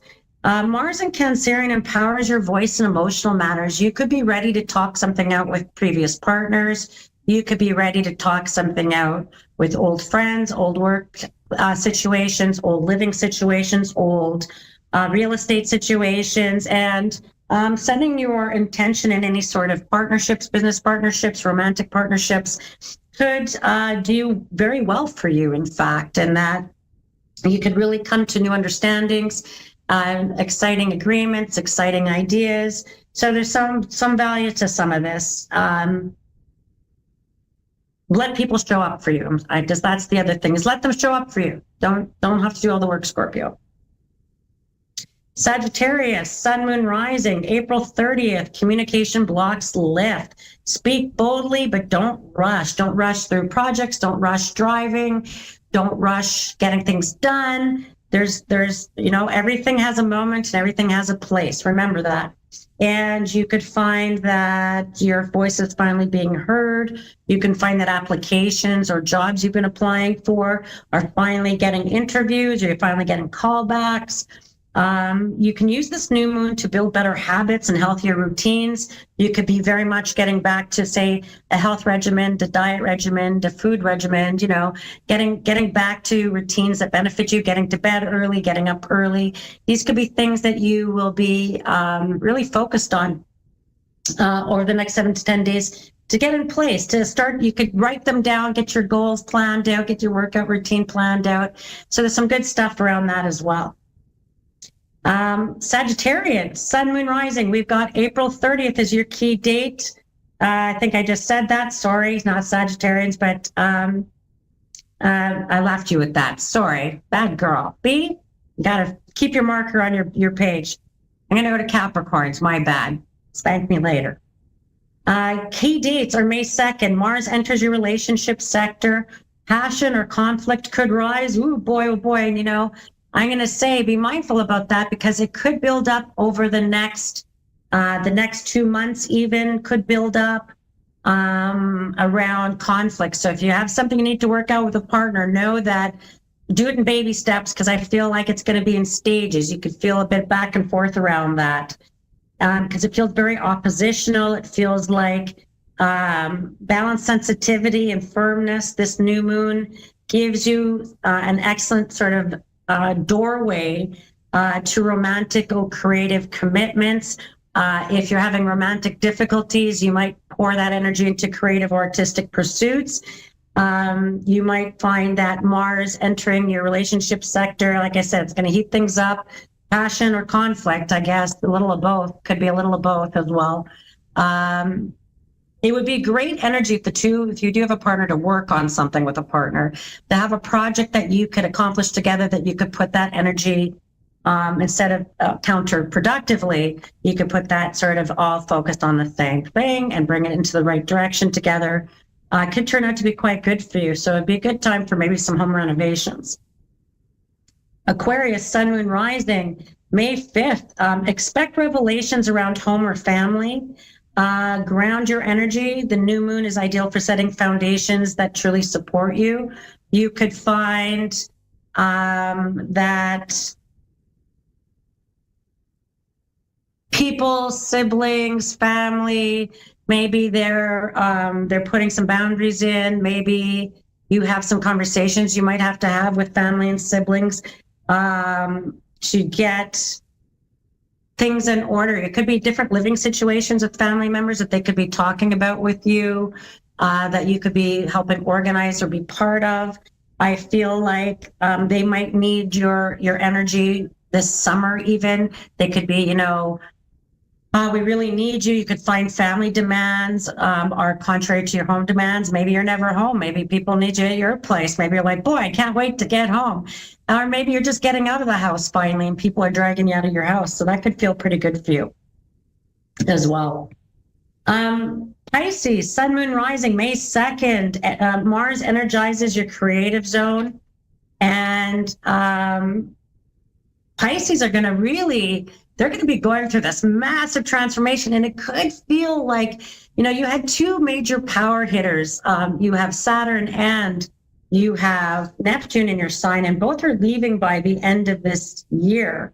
And they're moving into your second house of values. And you could feel a bit of that void, because what has felt like a dopamine and cortisol rush and for the last, few years, and has felt like, boy, when's my nervous system going to get a chance to settle down and things going to kind of quiet or become easier to deal with? You're going to find that this next 7 to 10 days are going to give you a taste of it. But by the end of the year, once both these planets have left, you might find that you have a bit of room to breathe.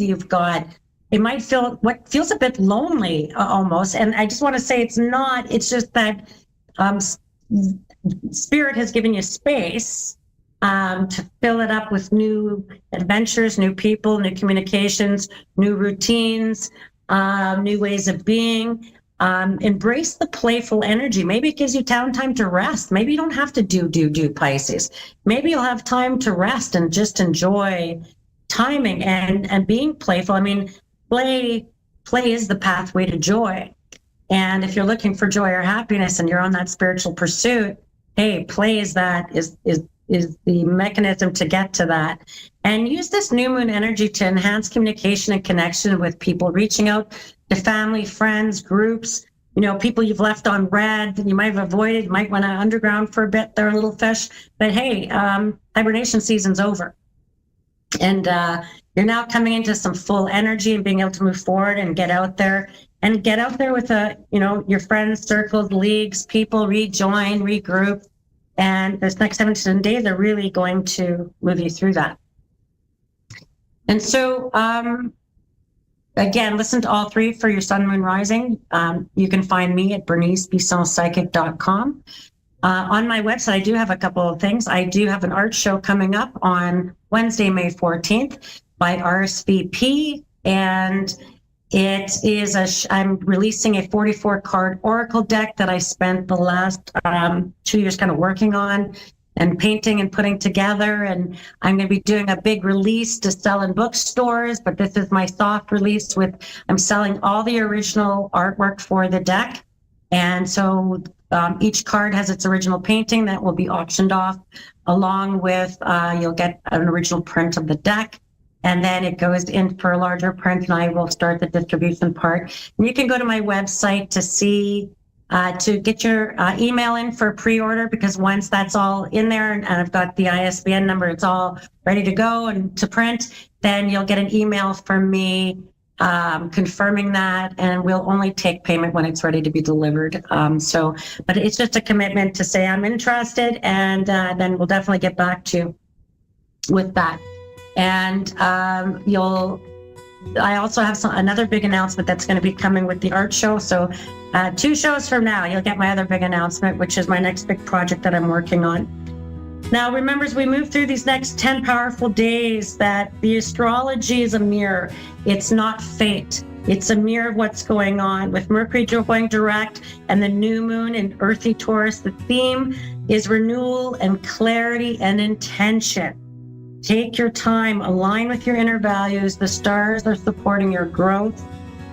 And know that the world happens for you and not to you. Remember that, okay? My last big announcement is that I do read here on A1R Psychic Radio and Moonstruck Television, and I read from Winnipeg, Manitoba, Canada. I am releasing new appointments. I'm an artist and a painter, and I do channeled medium painting appointments. And you can have an appointment with me, and then I go off in the next 30 days. I paint a channeled painting from that session. And it's kind of an interesting way to work. I do a lot of automatic writing and channeled paintings. And if you get a chance to go to my art show, you'll get to see that. If you buy my deck, you get to see some of my channeled work. And you can get the messages in the deck even that went with those paintings. And so it is a bit of a new concept for me, and I'll be working through my studio doing that. I'm pretty excited.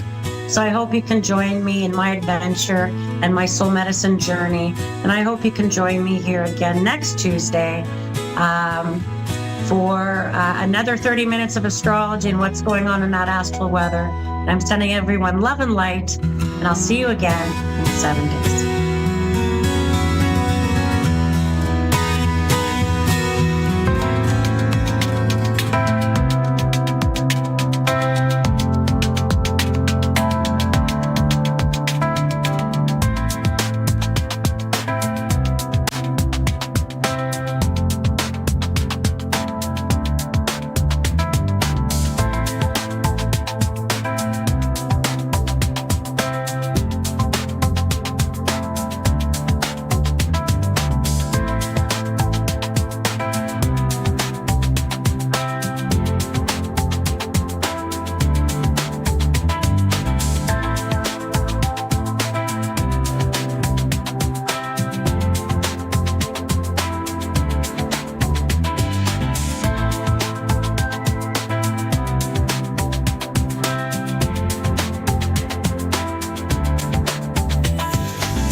You're listening to A1R Psychic Radio, Earth's #1 psychic radio network, and watching Moonstruck TV, Enlightening Television.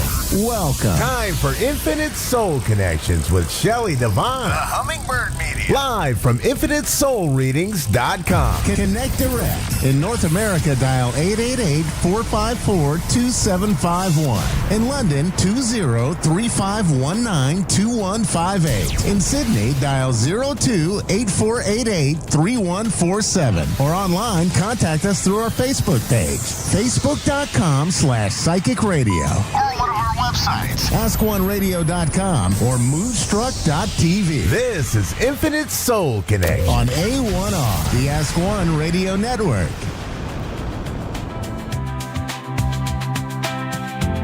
Hello, everybody. Welcome to Infinite Soul Connections. I'm so happy to be here. I do want to give some amazing person a reading today, so call in. And until I get that call, I do want to talk about the animal energy that is here today, and it's frog energy. So the frog energy talks about prosperity, and it says like to let go of the past and embrace change, right? Opportunities are close at hand. Hop into this new day with joy. Abundance and good fortune awaits you. That is the energy we're working with today. I also have a little bit of frog medicine. And the medicine of the frog is cleansing. The frogs sing to bring the rain. And the rain, the water element, is a cleansing, purifying element. So again, the frog is asking us to take time and let go of whatever we're holding on to that no longer serves us. Cleansing your soul, if you want to think of it that way, because it really is. When you lighten up your mind, you're cleansing your soul.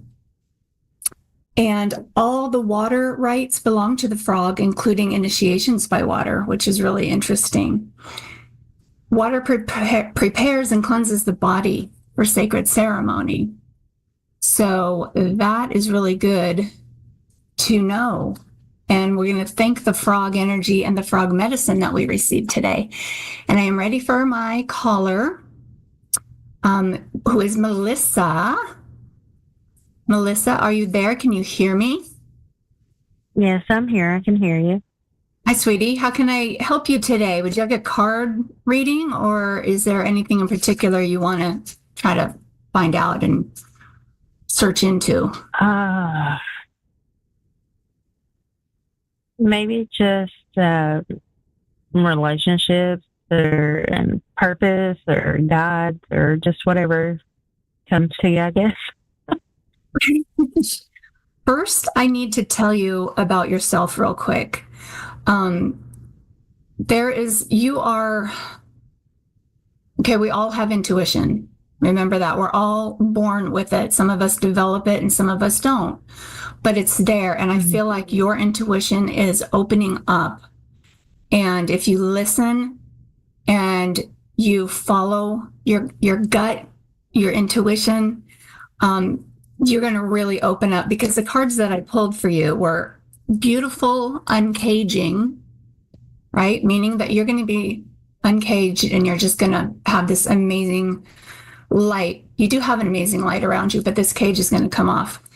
And you're going to awaken your genius, because I got awakening genius too. And these cards tell me, and also ascended masters. Okay. So these tell me that you are a light worker, or are going to be, and you don't know it yet, or maybe you're already into it a little bit, but I want you to just keep that in mind about yourself, that you are coming to where you're going to have an awakening. Okay? Good. Okay, so the other card I pulled was family, friends, and guides. And you're wanting to know about your love relationship. Okay.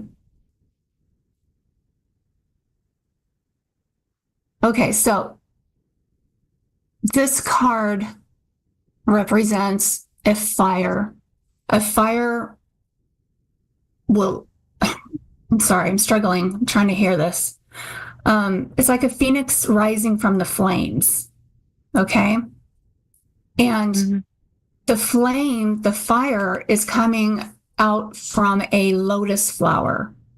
So there's this beautiful flower, which is, you know, kind of dainty and delicate, but there's the fire inside. And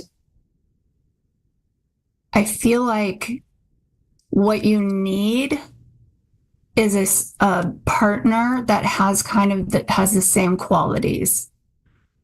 You know, gentle, loving soul, but with a fire inside, meaning that I almost want to say twin flames, but I don't really work. I don't work with twin flames very much, but that's what I'm hearing. Okay. Now, okay. Do you have that now or not? Let me feel this.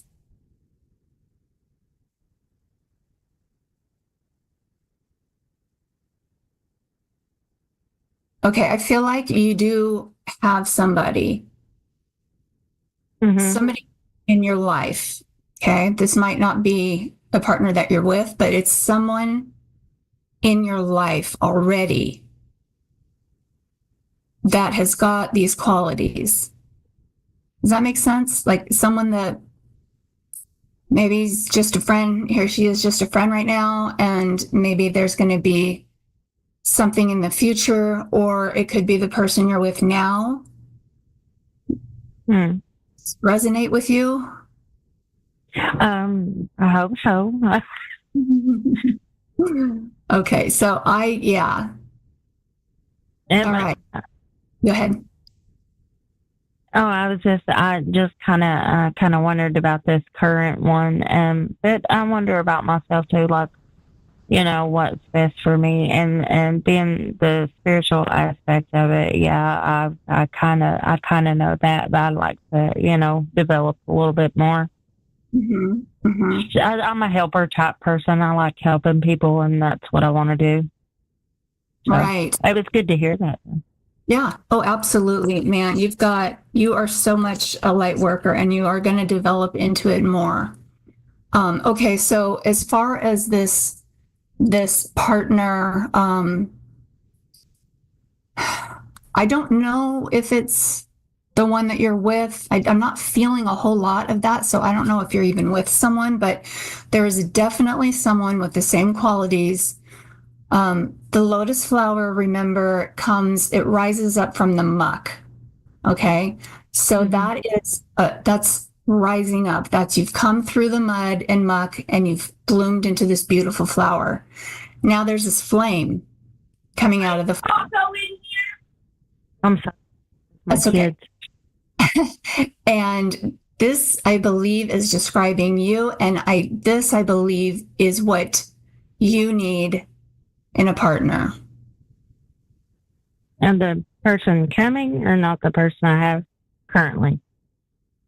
I'm feeling more like that it's coming. This person's coming. Now it could be okay. It could be the person you're with may be opening up into this, but I really feel like you're not currently getting that from your partner. So either your partner's going to come into that, you know, that flame coming from the gentleness, or you're going to meet somebody else that will match you. Okay. So I am so happy that you called, and I hope I gave you what you wanted. And oh yeah, it sounds great. Okay, perfect. I thank you so much. Right, spot on. All right, good. Thank you. Okay, everybody. I just want to remind you of this frog energy. And there's an abundance available to you if you open up to it. Okay? So be open. Spread your arms open and say, I am open to the abundance. Whatever is supposed to come to me will come to me. All right. I love you lots, and we'll see you next time.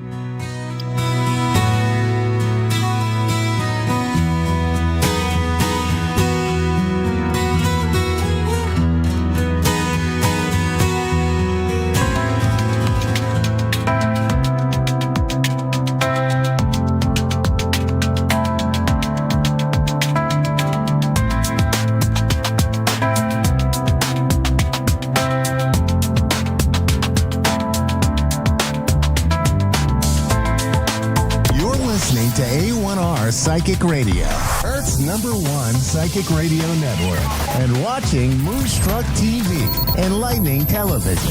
Welcome. Time for Ask Bella Maria with Bella Maria. Bella Maria. Live from AskBellaMaria.com. Connect direct. In North America, dial 888-454-2751. In London, 20-3519-2158. In Sydney, dial 02-8488-3147. Or online, contact us through our Facebook page, facebook.com/psychic radio. Or one of our websites, askoneradio.com or moonstruck.tv.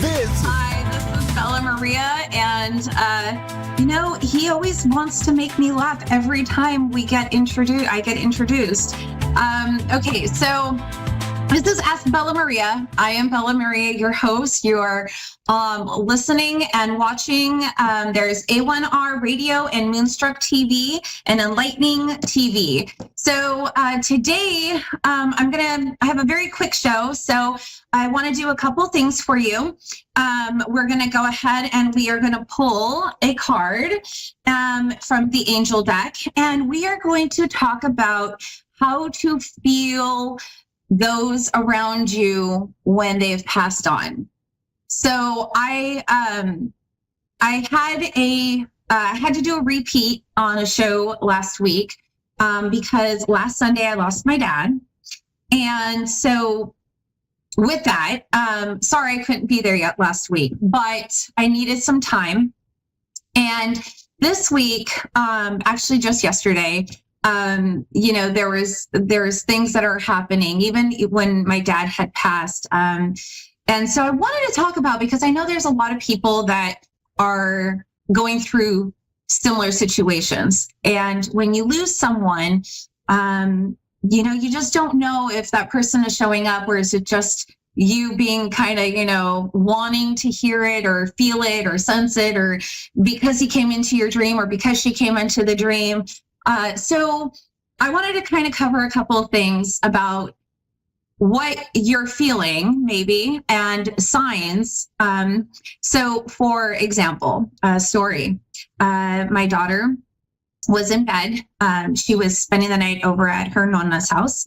And so they were getting ready for bed, and she was watching TV, and the TV turned onto Netflix with my dad's profile, and because it switched. It was on my mom's profile and it switched to my dad's profile. And she was feeling heavy feelings, like kind of like a panic and anxiety attack. And at first she just thought that she was just having a panic and anxiety attack. And it wasn't. He was responding. He was, coming to her and letting her know that, he was there. Yesterday was a lot. I've had quite a few things where he used to smoke Talon cigarettes, or cigars, and we kept smelling them in our house, and I was like, nobody around smokes, so we're just like, why do we keep smelling these cigarette smells? And we've been smelling them outside, in the backyard, in the front. There's nobody in our area that is smoking. It's very kind of desolate. So we couldn't figure out where it was coming from. And then it was starting to show up inside the house. And so, I just kind of have a feeling that it's him, and I was getting, patted on the leg. Kind of like what he used to do when I was little, kind of like consoling thing, or like, hey baby, type thing, just because I was my dad. So, I think with things like this, sometimes I'm going to have some points, feeling watched. So you get like this feeling of being persistently watched. It can be uncomfortable, but then you kind of just sit and like think, and you kind of let your body just relax and maybe see or feel the energy that you're getting, right? Because not all mediums can do everything for everyone, right? And we're here to be that vessel to be able to share that message, but maybe it might not be at that time, or maybe you're by yourself and you don't want to freak out. So how do you handle it? You always just kind of ground yourself, protect yourself, put those boundaries around you. For me, I use Jesus, God, and Archangel Michael, and I ask him to protect me. And I have my little barrier, right? It's like my bubble of white light. So, those are things that you kind of do to protect yourself, right? Maybe sometimes you'll hear like strange noises that really don't make any sense because there's nothing there, or there's a temperature change, sudden drops of temperature, odd smells. Again, I was saying, we're not smoking. We don't have cigars or cigarettes or anything like that. So where did that come from? It smelled just like my dad. So moving objects, pets acting strange. Now, if your pets are starting to kind of act a little funny and they're just like, getting squeamish, it could be a spirit that they don't even know or they don't recognize. And that's probably what that is. I guess every pet is different, so if they're looking at a corner and there's nothing there, chances are something there. But you kind of just sit and think and listen and, kind of get that sense and that feeling of what is around you and what are you feeling? Are you feeling a woman presence? Are you feeling a man presence? And you just kind of, take it in and you figure it out. Some people also talk about light bulbs and the flickering of light bulbs, things of that sorts, just, you kind of, you'll get a feeling. And then there's times where maybe the energy is just kind of just there because it's a stale energy and hasn't been cleaned or cleansed or anything like that. And so with that being said, if you're in your own home and it's safe and you cleaned it and cleared it and you don't have a lot of clutter or things like that, and you're feeling something, more than likely it's somebody who's coming to visit you. You can get them in dreams. They come into your dreams. There's so many different ways that your loved ones can come and visit. And so we had another situation. We were at Old Town Sacramento, okay? And the old part of Sacramento was the old Sacramento before, they started building the city. And it's right on the river, and there is a store that we went in, and it was you had to go down below underneath and into like underground, like a basement. And I came in and I felt like I was being greeted by this woman, and I didn't say anything, and I just acknowledged her. And in my head, I'm like, hello. And I left it at that. And then I was in the car and I asked my family, I said, did you guys feel anything? Because we're all gifted in our own ways. And so I said, did you feel anything? What did you guys feel? And so when they said, they're like, oh, I kind of felt heavy on my chest. And then my husband said, oh, I felt something, but it was very like subtle. And I was like, well, yeah, because we were looking at art. I think she, was trying to, stay back, but was trying to observe us. And so he felt it too. And my son, he says he always feels his throat kind of choke up whenever he feels a spirit is around. So everybody had a different way of responding to a spirit who was trying to interact. So I just kind of wanted to share that and wanted to, let you guys know there's so many different ways for us to understand the other side. And, there's times and places, and sometimes we have to consider the energy. If it's cleared and you kind of know that like everything's in order and it's a clean environment, there's not a lot of clutter, there's not a lot of hoarding going on, then then you could probably safely say, there's something going on here. But then there's times where people kind of just put their energy in and it kind of just sits there and it's stagnant. And that's also another way that a lot of scientists don't believe that what we're really feeling or sensing is true or accurate, but it's kind of cool. So, I wanted to ask, do we have time to do a call or, so I can pull a card, or should I just pull a card for everybody? What do you think? Because I'm just thinking, okay, we're going to pull a card. So I'm going to pull a card for everybody who is watching and listening. And I am using my Angel Tarot deck cards. I've had these tarot deck cards forever, since I started reading cards. So that would have been, I got these ones in 2012, and we had so many different memories with these cards. So I've done a lot with these cards, and I'm very, very connected to them. So I'm going to pull a card. The Wheel card. Excellent. The Wheel card. Now, the Wheel card is an Archangel Michael card, and that card is an infinite meanings, right? And so in fact, there's so much that goes in with this card. Oh, there we go.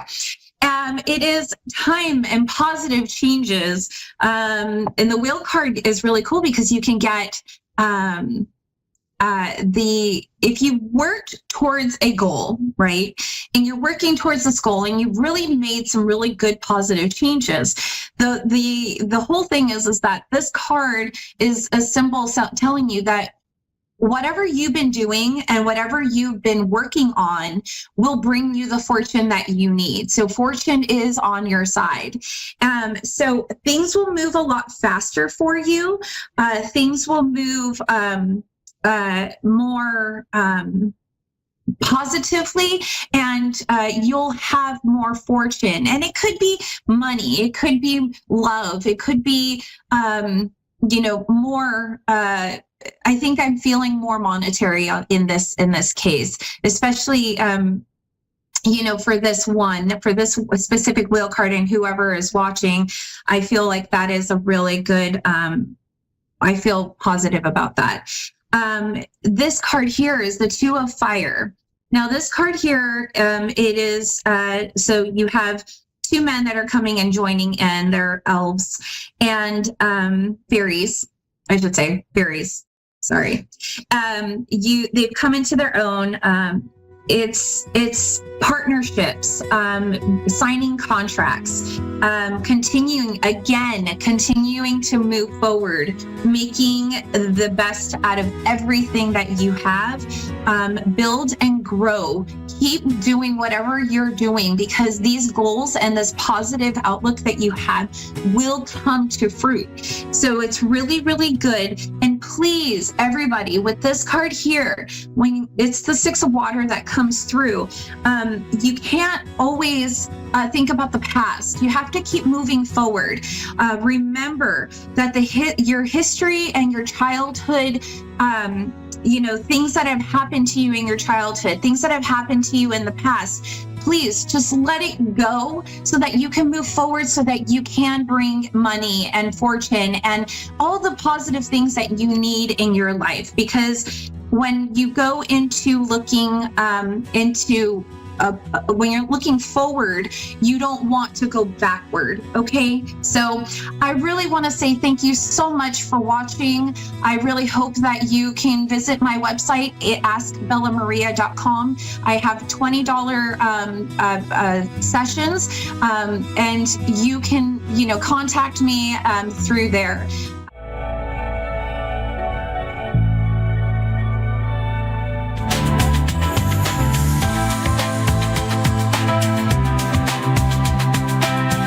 Listening to A1R Psychic Radio, Earth's #1 psychic radio network, and watching Moonstruck TV, Enlightening Television.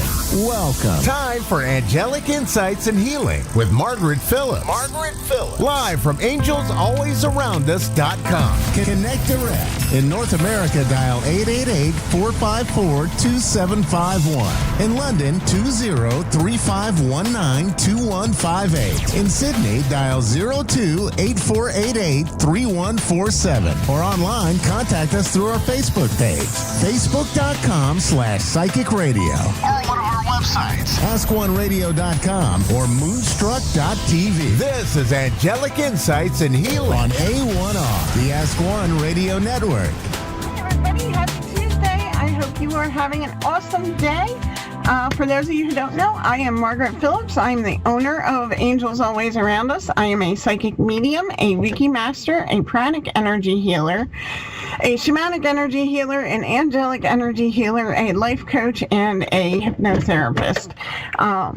My website is angelsalwaysaroundus.com. My Facebook page is Angels Always Around Us, and my Instagram is @AngelMargaretP. While we are waiting for a caller, I have some upcoming events to tell you guys about.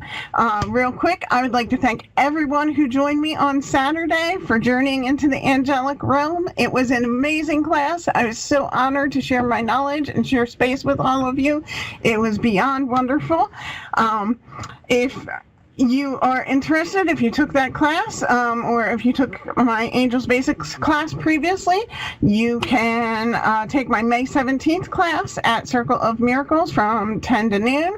It is Sacred Angelic Practices. That is angel energy healing. So we're going to talk a little bit more about angels, get a little more into detail about them, and then we're going to learn how to heal with the angels. So if you want to sign up for that class, again, check out my Facebook page. May 17th is Sacred Angelic Practices, and you can sign up for that. If you would like to take that class but you have not taken Journey into the Angelic Realm or Angelic Basics yet, then shoot me a message and we will see if we can't get you into the Journey into the Angelic Realm class before May 17th, so you can join us all at Circle of Miracles on May 17th in person and learn how to do angelic energy healing and also get some hands-on practice doing it. Also, real quick, May 3rd at Valley Green Inn, we are all going to meet at 10 a.m. in the morning for our healing circle. That is free. You can come and get a healing. You can come and be healed. You can come and heal other people who show up. It's whatever you want. It's free. We're going to hang out. We're going to socialize a little bit and heal some people and go from there. We did that at the beginning of April this month. It was really fantastic and awesome, and it will be another fantastic and awesome day on May 3rd. Shantae, how are you today? Hi. How can I help you today? Hello. Can you hear me? Yes, I can now. Okay, cool. Always helps when we can hear each other. How can I help you today? Yes, I was just wanting a general reading, if possible. This call will be recorded. This call? Absolutely. So let's take a look and see what the angels want you to know.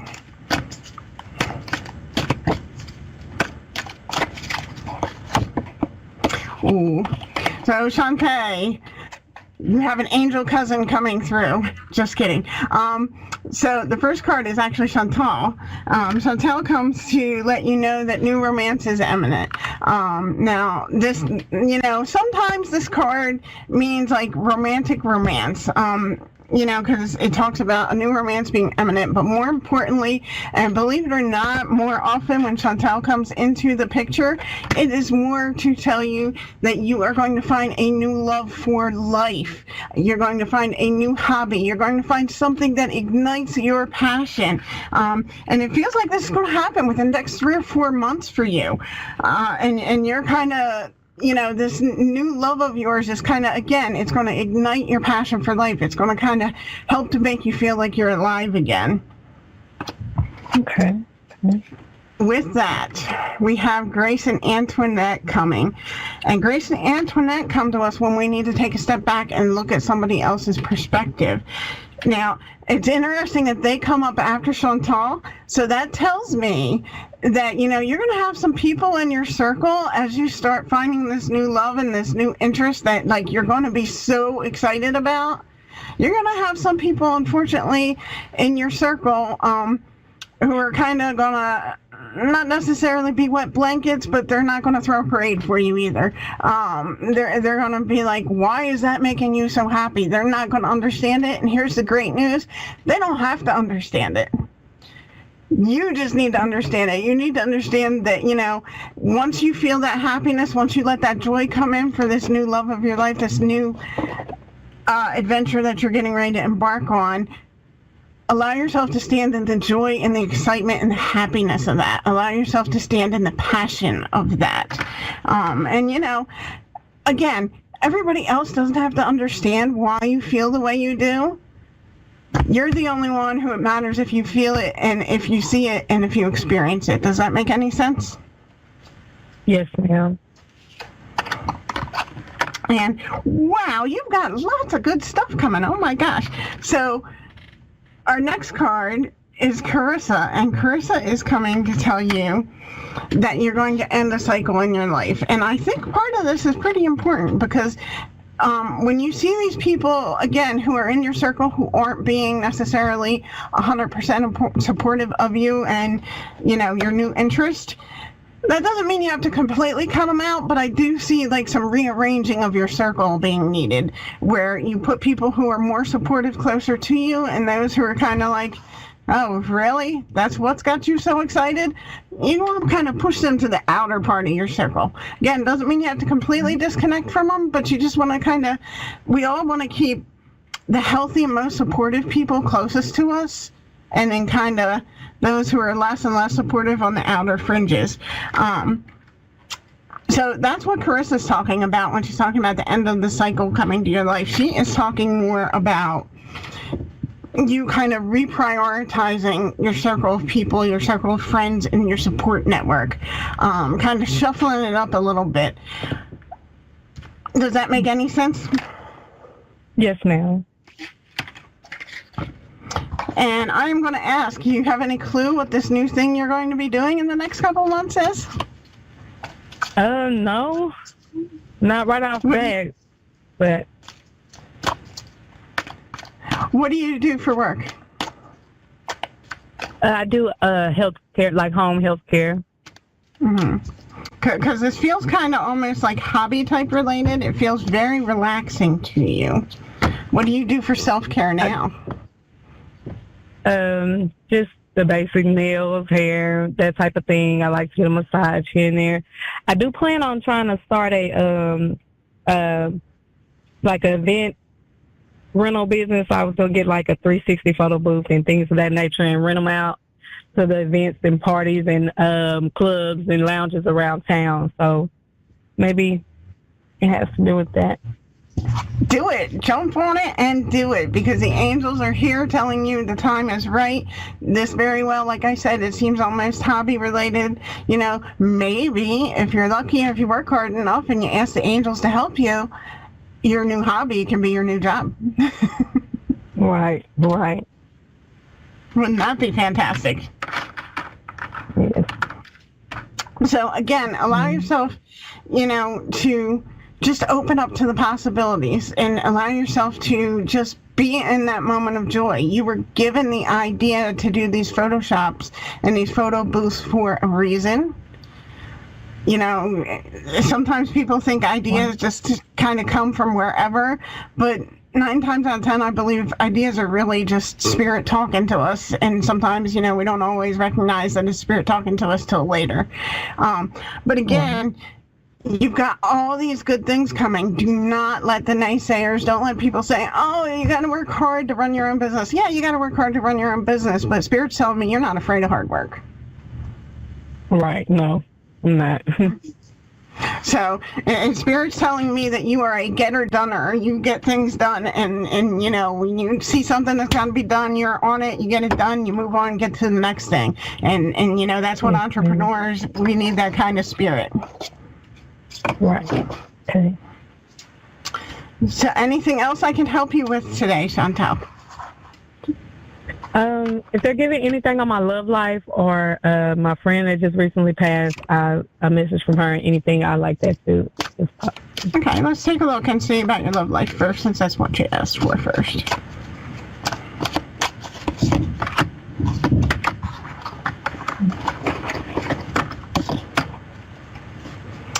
Okay, so you've got some very interesting love life cards that came up here. So, the first card that came up is the engagement. And believe it or not, what I'm hearing is this isn't even talking about an engagement to somebody else. This is more talking about what I see is, and it's very interesting because I'm hearing a very similar timeline. We talked about, your new love life coming in the next 2, 3, 4 months. I hear this engagement needs to happen in the next 3 months. And the engagement it's talking about is the angels want you to kind of be with you a little more. They want you to focus on what makes you happy, what makes you feel good. You've already started, you do the hair, or you do the nails, you do massages. That is fantastic. I give you kudos for taking care of yourself because, a lot of people talk about self-care and, some people think self-care is easy. And, self-care takes effort. It takes effort to take a minute and say, okay, I'm going to do this for me, and y'all just got to wait a minute. The angels want you to kind of connect with yourself a little more in the next couple months as you're getting ready for this new love that's coming into your life. Allow yourself to kind of delve into what you like about you more. Delve into that deeper part of you that makes you that go-getter and that get-her-done person. Dive into that. Start to get to know yourself a little better. As you're doing that, the red flag card came up. Like I said, for the next 3 months, you are to spend time getting to know you more so that when you are ready, you can go forward and move through that. Now, one other quick piece of advice, because we are almost out of time that the cards have for you, is to completely release your ex. So as you're getting to know yourself, as you're looking into yourself, also take a moment, release your ex, and anybody can do this. If you have a relationship that is over, but you're having a hard time releasing them, imagine that relationship and put that relationship in a bubble. Hand that bubble to Archangel Raphael. Ask Archangel Raphael to heal you and the other person from any harm or any hurts that have happened because of that, and then wish them well. It doesn't mean, if they did something wrong to us, it doesn't excuse that. It just means that it helps you to kind of release it and get moving on with your life so you don't stay stuck. I hope those were helpful advice for you there. Yes, ma'am. It was. Thank you. Awesome. You have a great day, and thank you for joining us. Yes, bye. And just a reminder, I am Margaret Phillips. You can find me at angelsalwaysaroundus.com. You can also find me at Angels Always Around Us on Facebook and Angel Margaret P on Instagram. Lots of good things coming. Also, in June, check out my Facebook page. We have an awesome afternoon of workshops. I'm partnering with Bucks County Pranic Healing. I'm partnering also with Lena Chiro, who is a animal communicator. We'll have awesome things for you guys, so check out my Facebook page, check out that event. It's going to be amazing, and I will see you guys next Tuesday. I hope you all have an awesome week. You're listening to A1R Psychic Radio, Earth's #1 psychic radio network, and watching Moonstruck TV and Lightning Television. Welcome. Time for Understanding Spirit with Mary Shapano. Live from MaryVCircles.com. Connect direct. In North America, dial 888-454-2751. In London, 20-3519-2158. In Sydney, dial 02-8488-3147. Or online, contact us through our Facebook page, facebook.com/psychic radio. Or one of our websites, askoneradio.com or moonstruck.tv. This is Understanding Spirit on A1R, the Ask One Radio Network. Hello, everybody. I hope you're all doing really well. Welcome to another week of Understanding Spirit. I'm your host, Mary. We will be doing a card pull for the collective, and I'll give you a choice of 3 cards.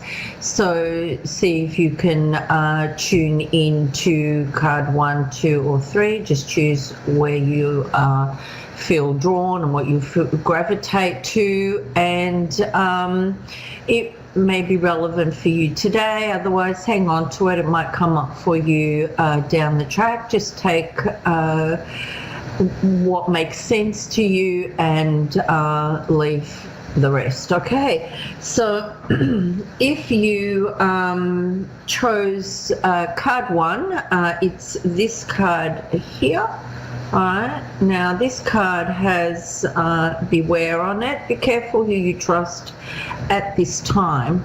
Now, as I'm holding on to this card, I just feel like you've got to tune into some self-awareness and tune into your higher self and just really ask questions. Don't take things at self-value or what somebody says to you. I'm also being told if somebody tells you you can't do something or you have to sacrifice something or whatever, like really use your discernment, tune in and see whether that is really how it's going to be. Get more information for yourself before you make decisions. I'm also being told don't tell everybody everything. Keep things close to your chest.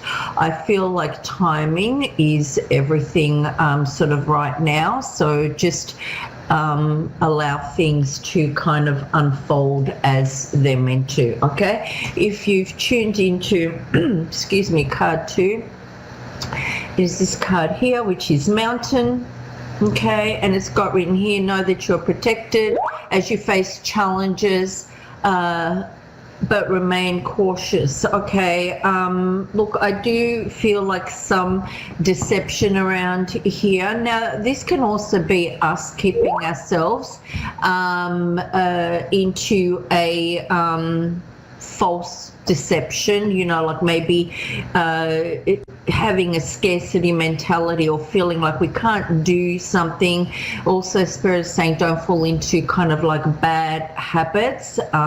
Connect to Spirit through meditation or prayer, whatever you resonate with, and don't have like a limited vision. Broaden your vision and don't just let any past challenges stop you from moving forward. And I feel that there's sort of like an awakening here for you. Okay, if you've tuned into card 3, it's this one here. It's called Cracker, and it's got positive energy surrounds you, love, joy, and good fortune awaits. There is definitely, as the card suggests, a sense of happiness and like finding out new things about yourself and about other people and different things. However, Spirit is saying, you know, self-love, self-care is also important. Loving yourself first before, so that you can have love for others. They're giving the better version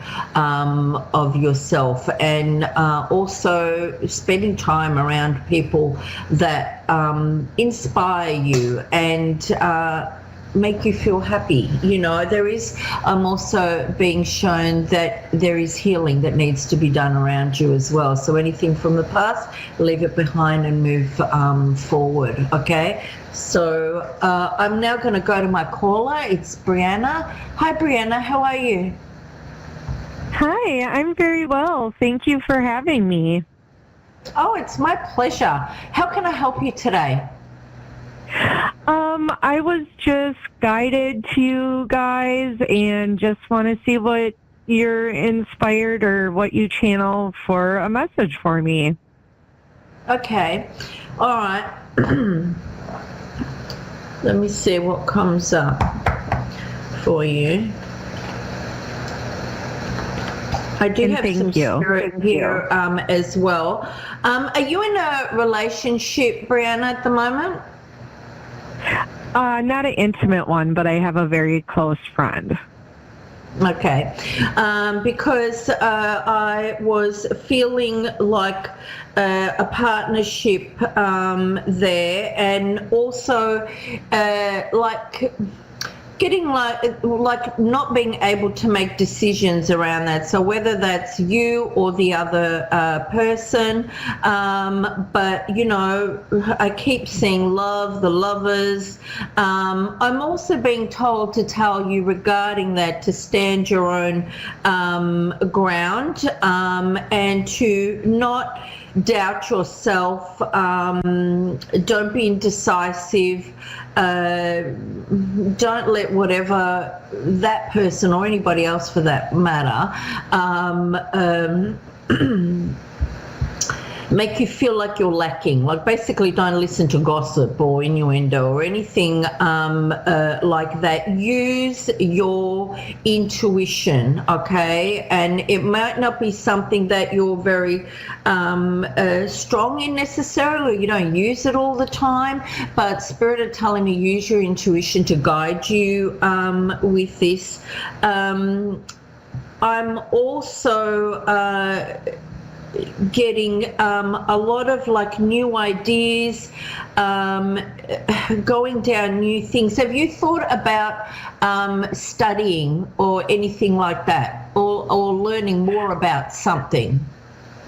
Oh, that's actually quite funny. I own my own business, and I have taken some time off to do some inner work and healing. I'm actually a spiritual coach and energy healer and psychic. So yeah, I've been doing that, and I'm kind of reframing and redoing how I run my business and kind of changing how I do things.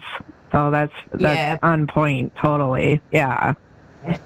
Because I keep also seeing like the Queen of Pentacles, you know, in my third eye. I do feel there is anxiety around this as well, because I was feeling the anxiety before I jumped on the show very, very strongly. But Spirit is saying seize your opportunities. You know, there it's like new financial beginnings coming. So whatever is already established, there's even new ones coming your way. And I'm also seeing financial freedom around this as well. You are a very good leader. You're a very mature, grounded businesswoman and person, I'm being told, and you're very generous and loyal. You know when to give and when to hold back. It's like what's warranted and what's merited. You know how to reward that. But you do like your independence, you like wealth, you like luxury and the good things in life, and you will have it in abundance. And I'm also seeing manifestation around you. I'm seeing it like praying for it, you know, maybe not in a traditional sense, but you know, wishing it for it to come to you, like, you know, can I please have this? You know, I really want this. This is what I want for myself. I don't see it like vision boards and things like that. But Spirit is saying they can hear you, okay, and they know what you want. They're also saying any heartbreak, betrayal, loneliness, anything like that you've experienced, whether it's business or relationships going forward, you need to leave all of that in the past, all right? All that energy. Beautiful. And you know this as an energy worker yourself. I'm seeing the doors slamming, okay? It is time to let go. I'm also seeing cord cutting. So if you can do cord cutting for yourself, that would be great. If you don't know how to do it, you can, you know, go to somebody to do cord cutting, all right?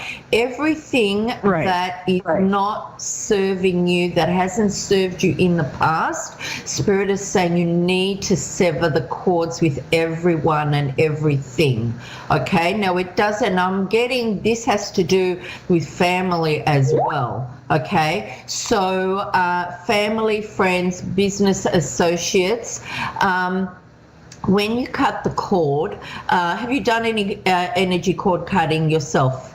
Let me ask you that. I do. Okay. I do. So I do it every, Okay, good. So I don't want to waste your time explaining it to you. So continue to do that, all right? This will allow the right people to come in for you. What I'm seeing is Spirit are giving it to me like if you had a river and there was on one side of the river, there was everything from the past, and across the river is your future, and it's all across the river for your future. It's all in white light, all right? But that river is representing for me severing the ties. It's the division between the past and the future.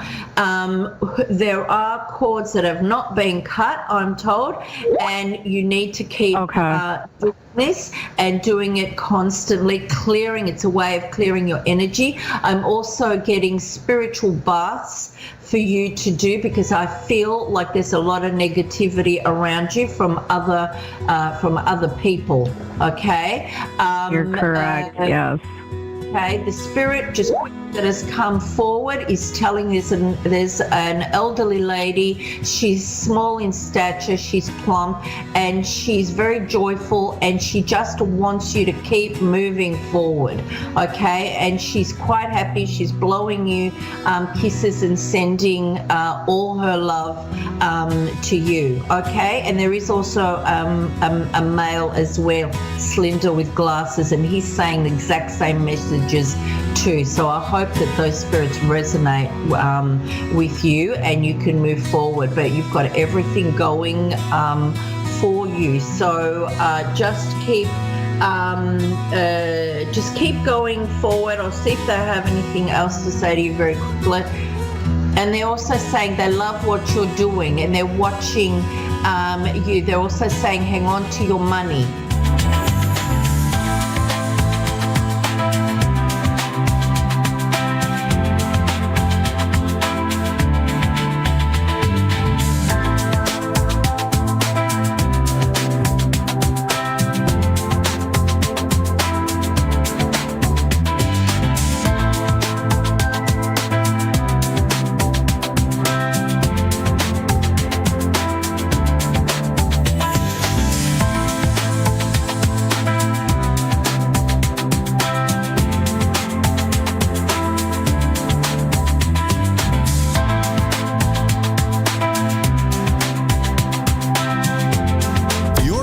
To A1R Psychic Radio, Earth's #1 psychic radio network, and watching Moonstruck TV, Enlightening Television.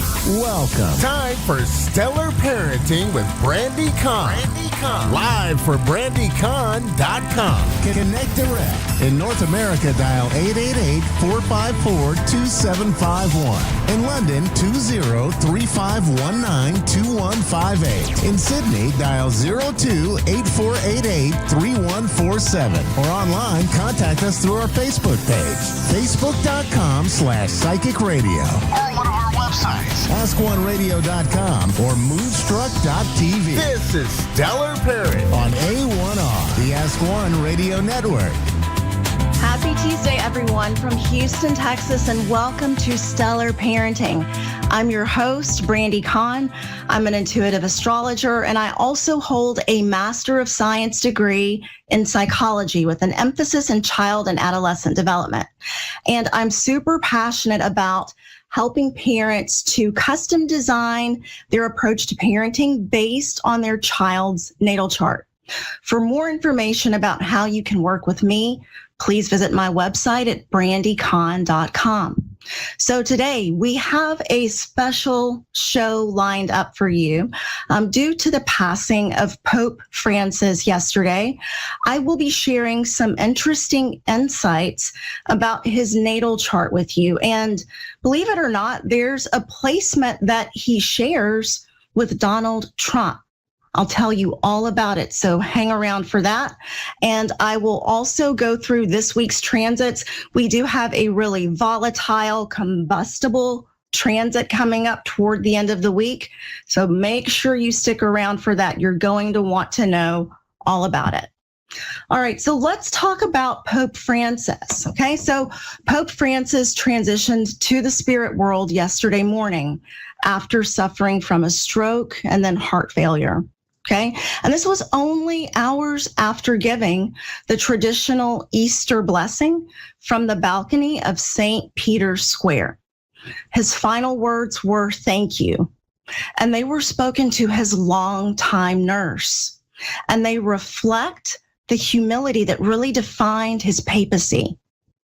So he was born on December 17th in 1936 in Buenos Aires, which would put his sun in the fire sign of Sagittarius. And that's very fitting because Sagittarius is associated with the search for truth, meaning, faith, optimism, and philosophy. And Pope Francis held a master's degree in philosophy. Now, growing up, he was the oldest of 5. His father was an accountant, his mother was a housewife, and he grew up in a lower middle class neighborhood. As the Archbishop of Buenos Aires, he was committed to social justice and serving the disenfranchised. He took public transportation to visit the poor each Holy Thursday. He also went to jails, he went to hospitals and retirement homes to wash the feet of the people who were in those facilities. And as Archbishop, he lived in a small apartment, he dressed very simply, and he cooked his own meals. Now, the next part that I'm going to share with you really lets you know the type of man that he was. And this was my favorite thing to learn about him. When Pope John Paul passed on April 2nd in 2005, Pope Francis, who was a cardinal at that time, participated in the conclave that came together to pick the next pope. He was the runner-up to Cardinal Ratzinger. And the voting would have continued until there was a clear majority. But he made an emotional plea to his colleagues to vote for Ratzinger so that they could bring the conclave to a conclusion. And after that, Cardinal Ratzinger became Pope Benedict XVI. Now, if you really think about that, Pope Francis was definitely, because of that action, not someone who was looking for a position of power. He was someone who was very selfless and he was self-sacrificing. And I think that's the thing that I really love about him the most. After Pope Benedict resigned in 2013, Pope Francis was elected to the position of Pope. And from the beginning, it was very obvious that he was going to be different. When he was presented as Pope to the crowd, he chose not to wear the elaborate red robe and the gold cross that past popes had worn. Instead, he wore a white simple garment with his iron cross that he had worn for years. And as Pope, he chose not to live in the luxurious papal apartments of the Apostolic Palace. Instead, he lived in the Vatican guest house. And his tenure was marked by progressive movement on issues such as social justice, climate change. He also criticized capitalism and consumerism. He was supportive of refugees and immigrants. He advocated for better outreach to the LGBTQ communities and the decriminalization of homosexuality. And when we take a look at his natal chart, it's obvious that he was going to be a powerful change agent. He was going to be a maverick as Pope. And this is because the planet Uranus is super, super strong in his chart. And that's because it's conjunct his midheaven up at the top of the chart. It's in his 10th house, but conjunct the midheaven, which strengthens it even more. Now, when we talk about Uranus and astrology, at the highest level, Uranus is about change. Uranus is about breakthroughs, reform, brilliance. At the lowest levels, Uranus is all about chaos, breakdowns, unpredictability, and erratic behavior. So President Trump, like Pope Francis, also has Uranus in his 10th house. The 10th house is the house of career and public reputation and public visibility. And we can see with the two, both men, I think, harness and work with the energy of Uranus in the 10th in different ways. And that's what astrology is all about. You have the potential to live at the highest expression of your chart, or you could live from a lower expression. And it's all about what you choose to do. And what we see with Pope Francis and Uranus in the 10th house, he really wanted to use that energy to bring some type of positive and progressive change to his position. Now, Pope Francis also has, his moon is in the sign of Aquarius. Aquarius is an air sign, and Uranus is the modern ruler of Aquarius. And that really emphasizes the quality that he had of being a progressive reformer.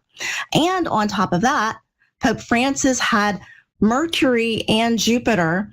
They're in the sign of Capricorn. Now, Capricorn is an earth sign.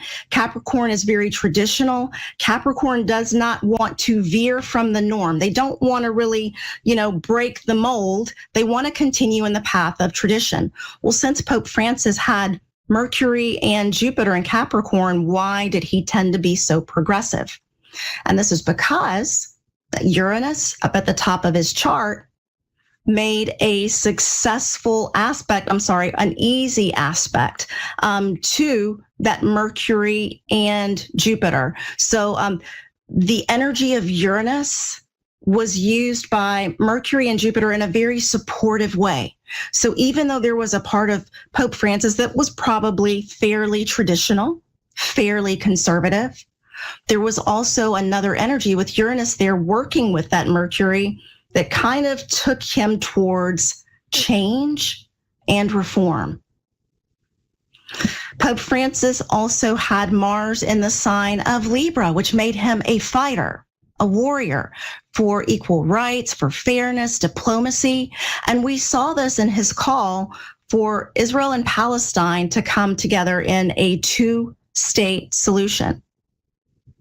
He had Venus in the sign of Aquarius, which gave him a deep love for all people, no matter where they came from, even the lowest or people that were considered the lowest among us in society. And Neptune in his second house of money and values gave Pope Francis a deep sense of empathy, compassion, love, along with values that really prioritized spiritual and divine alignment. Pope Francis will be missed by many, but hopefully, his humility, his progressive vision, his unwavering faith will continue to inspire and guide future generations. So that's exactly what I wanted to share with you about this wonderful man who left this world yesterday. His natal chart just really reflects the way that he lived his life. Now, when we're moving to our transits for this week, we're going to talk about some things that are coming up that I really want you to be aware of, because awareness is your superpower. And when you're aware, you know how to use the energy that's at your disposal. So on Wednesday, April 23rd, which would be tomorrow, we will have the sun at 3 degrees of Taurus, squaring Pluto at 3 degrees of Aquarius. Now, with this aspect, there will be tension, okay? You might feel like you don't really have the desire for diplomacy or compromise when it comes to your own personal goals or desires. So on this day, which is tomorrow, it's going to be really easy for you to realize the dynamics that have been hidden beneath the surface in your relationships, especially when it comes to control and manipulation. Maybe all of a sudden you realize that someone's actually manipulating you, or they've been manipulating you, or they've been trying to control you in some way. And you may feel like, I'm absolutely not going to put up with this anymore. I'm going to call it out. And if you feel that way, that's totally okay. But I want you to do it in a very non-confrontational way that allows you to stand your ground firmly. And you will not only be aware of other people's dynamics and their hidden intentions, but you might also realize that it's actually you who uses tactics of manipulation when dealing with other people. And if you realize that about yourself, take a moment and give yourself a pat on the back for having a moment of deep self-awareness, and use it as an opportunity to shift to a healthier approach. You might also become aware of how your inner psychology works against you. If you have the habit of thinking negative thoughts or holding negative beliefs about yourself, or talking to yourself in really disempowering ways, you might become aware of that tomorrow. And again, if so, use it as an opportunity to shift to a healthier approach.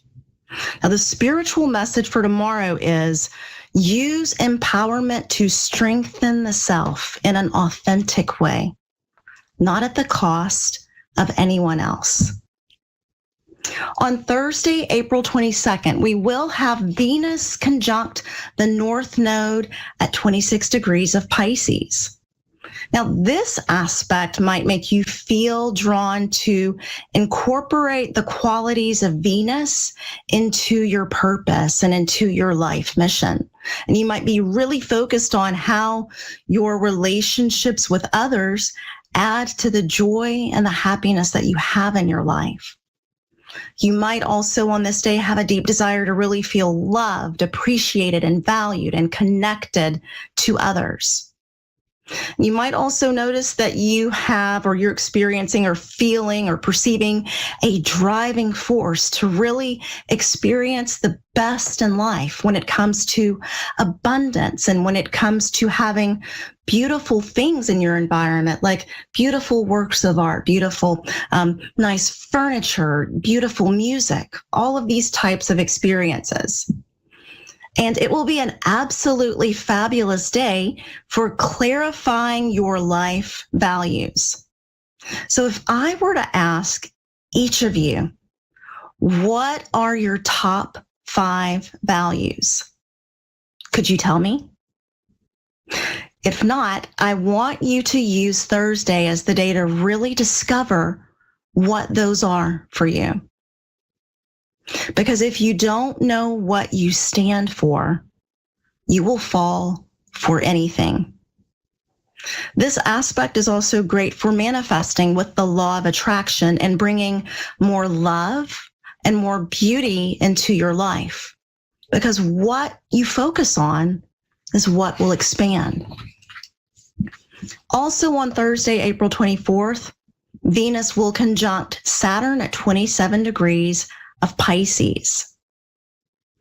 Now, as you're already feeling the heightened energy around your relationships, your finances, and your values on Thursday, because remember, we're also going to have Venus conjunct the North Node. And when we have a planet that's conjunct the North Node, it really strengthens its expression and the energy of it. So there's going to be a lot of heightened energy on Thursday when it comes to our relationships, finances, and our values. But you're also going to have the helpful energy of Saturn that's going to give you a grounded sense of reality. Saturn always adds a dose of reality to the mix, no matter what happens or what's going on. So Saturn can be there to like make things really real for you, even if sometimes it's a painful realization. So on this day, on Thursday, you might see people for what they really bring into your life. So you might have the realization that, I'm not sure if this person is bringing something good into my life, or this interaction is bringing anything helpful into my world. You will also see your financial habits for how they help or hinder you. And you may also realize if the way that you've been living your life is in accordance with your values. So because of Venus conjunct Saturn, because Saturn is adding this grounded energy to Venus and relationships and finances, you might feel drawn to go the distance with the relationship. You might feel like, oh yeah, this person really adds value to my life and brings joy and happiness. I'm going to take this relationship to a deeper level of commitment. Or it could be that you realize that a friendship actually doesn't help you to align with your values. And one of the laws of the mind is that we always go toward what's familiar. So if it feels familiar for you to be in relationship dynamics where there is some level of dysfunction or toxicity, Thursday is the day where you can give yourself permission to release this pattern, to release the need for that to be familiar for you, and to decide on, I'm going to make healthy relationships familiar to me. I don't want to be familiar with unhealthy relationships and dysfunction. So Thursday is the day where you can make that decision and use the energy of the universe to really step into the power of that decision. This could also be a day when you sign yourself up or you sign your child up for music lessons, or you might be signing up to go to cosmetology school, or it can even be the day when you and your spouse are making a commitment toward marriage counseling and working with a counselor to make your marriage stronger. So welcome the realizations that Saturn gives to you, and realize, with the energy of Saturn, it's only there to help. On Saturday, April 26th, we will have Mars at 3 degrees of Leo, opposing Pluto at 3 degrees of Aquarius. And this is the tricky aspect of the week. This one is a kicker. And the energy of Mars opposite Pluto can be explosive if you are not careful. The energy is going to be really high, very elevated. And as a matter of fact, this is the same aspect that we had in play when we had the terrorist attack in New Orleans on January 1st, earlier this year. So with this energy, it's going to feel like you've got a strong team of Mustangs that are leading you across a vast prairie at full speed. And you've got to control these Mustangs, because if you don't, they're going to take you straight over the cliff. And it will be the same for this Mars-Pluto energy. Things might feel really volatile. They might feel combustible and just really agitated. You might also notice that you or others are feeling particularly disagreeable. Okay, and this is going to be on Saturday, but I want you to start watching out for this right now. Right now, you're going to begin feeling this right about now as this is coming into effect. So if you're feeling particularly disagreeable, I want you to remember the importance of emotional regulation. You have free will, and you get to decide how you will use this energy. So the highest potential of this aspect is, that it can make you so focused and so energized about something that you want to do or something that you are super passionate about. That's the highest end of it. But the lowest potential can manifest in aggressive behavior, an explosive behavior, conflict, fighting, arguing, yelling, or an individual going against a group in a very aggressive way. So the spiritual message for Saturday with this transit is that anger can be constructive if it's used with reason and purpose. And finally, rounding out the week on Sunday, April 27th, we will have a new moon at 7 degrees of Taurus. And new moons are all about new beginnings. So we've got this new beginning that's coming in the very sensual sign of Taurus. Taurus has a psychological need for stability, predictability, security, and comfort. And this new moon comes right after the intense flood of energy with Mars Pluto that might have been destabilizing for you. So because of that, you might be feeling the need for a new approach that gives you more of a sense of safety, stability, and security. And you may really feel the need to plant yourself in a situation that's not constantly shifting. So this new moon in Taurus is ruled by Venus, which will be conjunct Saturn. So to me, this also feels as if there's a strong financial or economic need to reset. And this might be because of recent changes in the world's economy.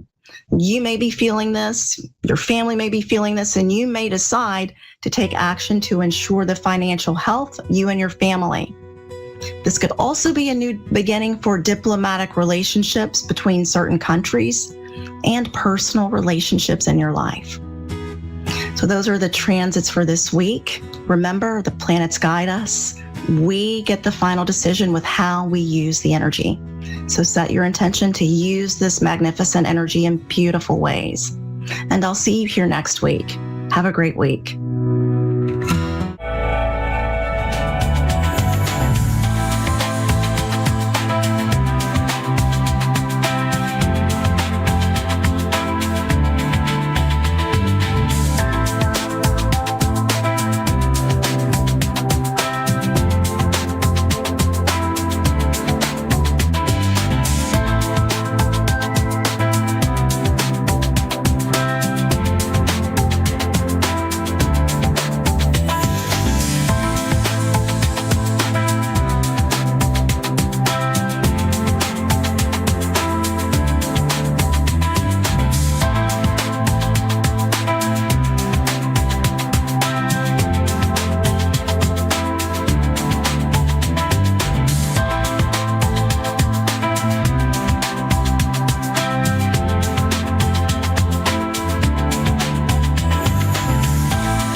Psychic Radio, Earth's #1 psychic radio network, and watching Moonstruck TV, Enlightening Television.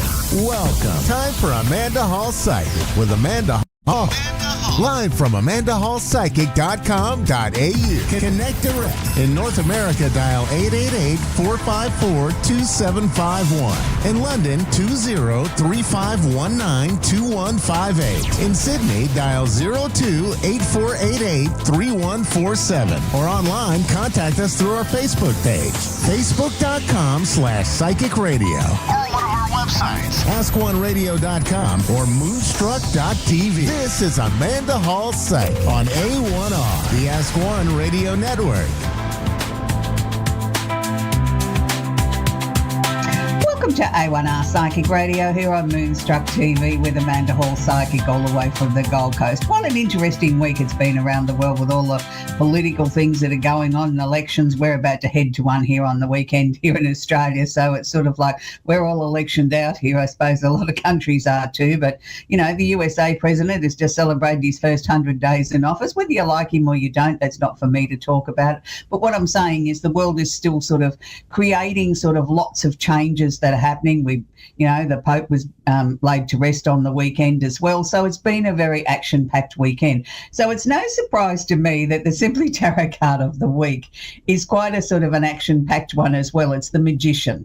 It's the element of surprise, good or bad. Now, people sort of say to me, why would you sort of say the element of surprise? Well, lots of things that happen in our lives do take us by surprise, and they're not always good. Sometimes they're not so good. So we've got to have, the balance. We've got to have the good with the bad. Life isn't always about a bed of roses and, sunshine and lollipops. Sometimes there's issues or situations that we need to deal with.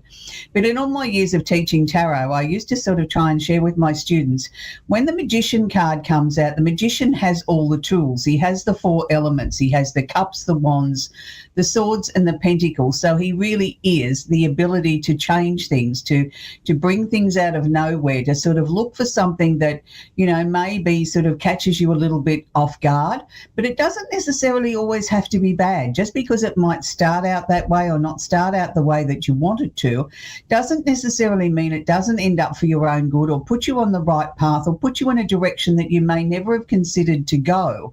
Now, I think that's one of the major things in life, that we've all got to learn to be adaptable, and even more so in these changing times, we have to learn to adapt with what's going on in our own little universe. Yes, we're a small cog in a big wheel of what makes the world go round, but we also need to be happy and satisfied with where our lives are going. And sometimes things are disrupted or aren't quite the way that we want them to be, and we need to sort of adjust as we go along. And I think that's the major word here, is adjustment. Learning to adjust, learning to be able to be fluid, to go with the flow. And it's not easy for a lot of people. I know it's not always easy for me. I'm very good at telling other people what to do, but when it comes to telling myself what to do, well, that's a different kettle of fish. And I think we're all the same in that way. It's very easy to give someone else advice, but not necessarily to swallow that pill yourself. So if the Magician card comes out in your reading, it's asking you to be aware. There could be the element of surprise, but you have all the tools to navigate through wherever your life is sort of taking you. So this week, again, we've got a really big week astrologically. I know I seem to say that every week, but it has been such a really busy time astrologically in this last couple of years. And in all my years of working with astrology, and I've been doing that for over 40 years, I've never seen such a group of planets sitting in an energy or two energies for such a long period of time, sort of really influencing and shaping our universe as a collective, but also shaping an individual. Each one of us are individual. We each have our own path, and we all have things that we need to deal with on a day-to-day basis and longer range planning. And this is what the astrology has been doing in this last 18 months, has been slowly but surely shaping us all to the direction that we need to be going. And it's really interesting because a lot of people say, oh, yeah, but I'm not that sign, so why does that really apply to me? And I got lots of messages about that. And I hope I'm very clear when I bring down the astrology report every week that I try and explain to you the 4 major energies that it will be affecting, and then it washes over the rest of us. So if I don't mention your sign directly, know that it's having a lesser effect on you, but it is still having an effect on you. Okay, so we're going to kick it off with happy birthday to all the Tauruses. It's the sun sitting in Taurus. It's the Taurian time of the year. Now, for the rest of us that are not Tauruses, this is a time when we can all start looking at our own personal finances, the things that are important to us. You know, for Tauruses, that's very important to them, safeguarding their money and looking after their possessions, and what's mine's mine and what's yours is mine.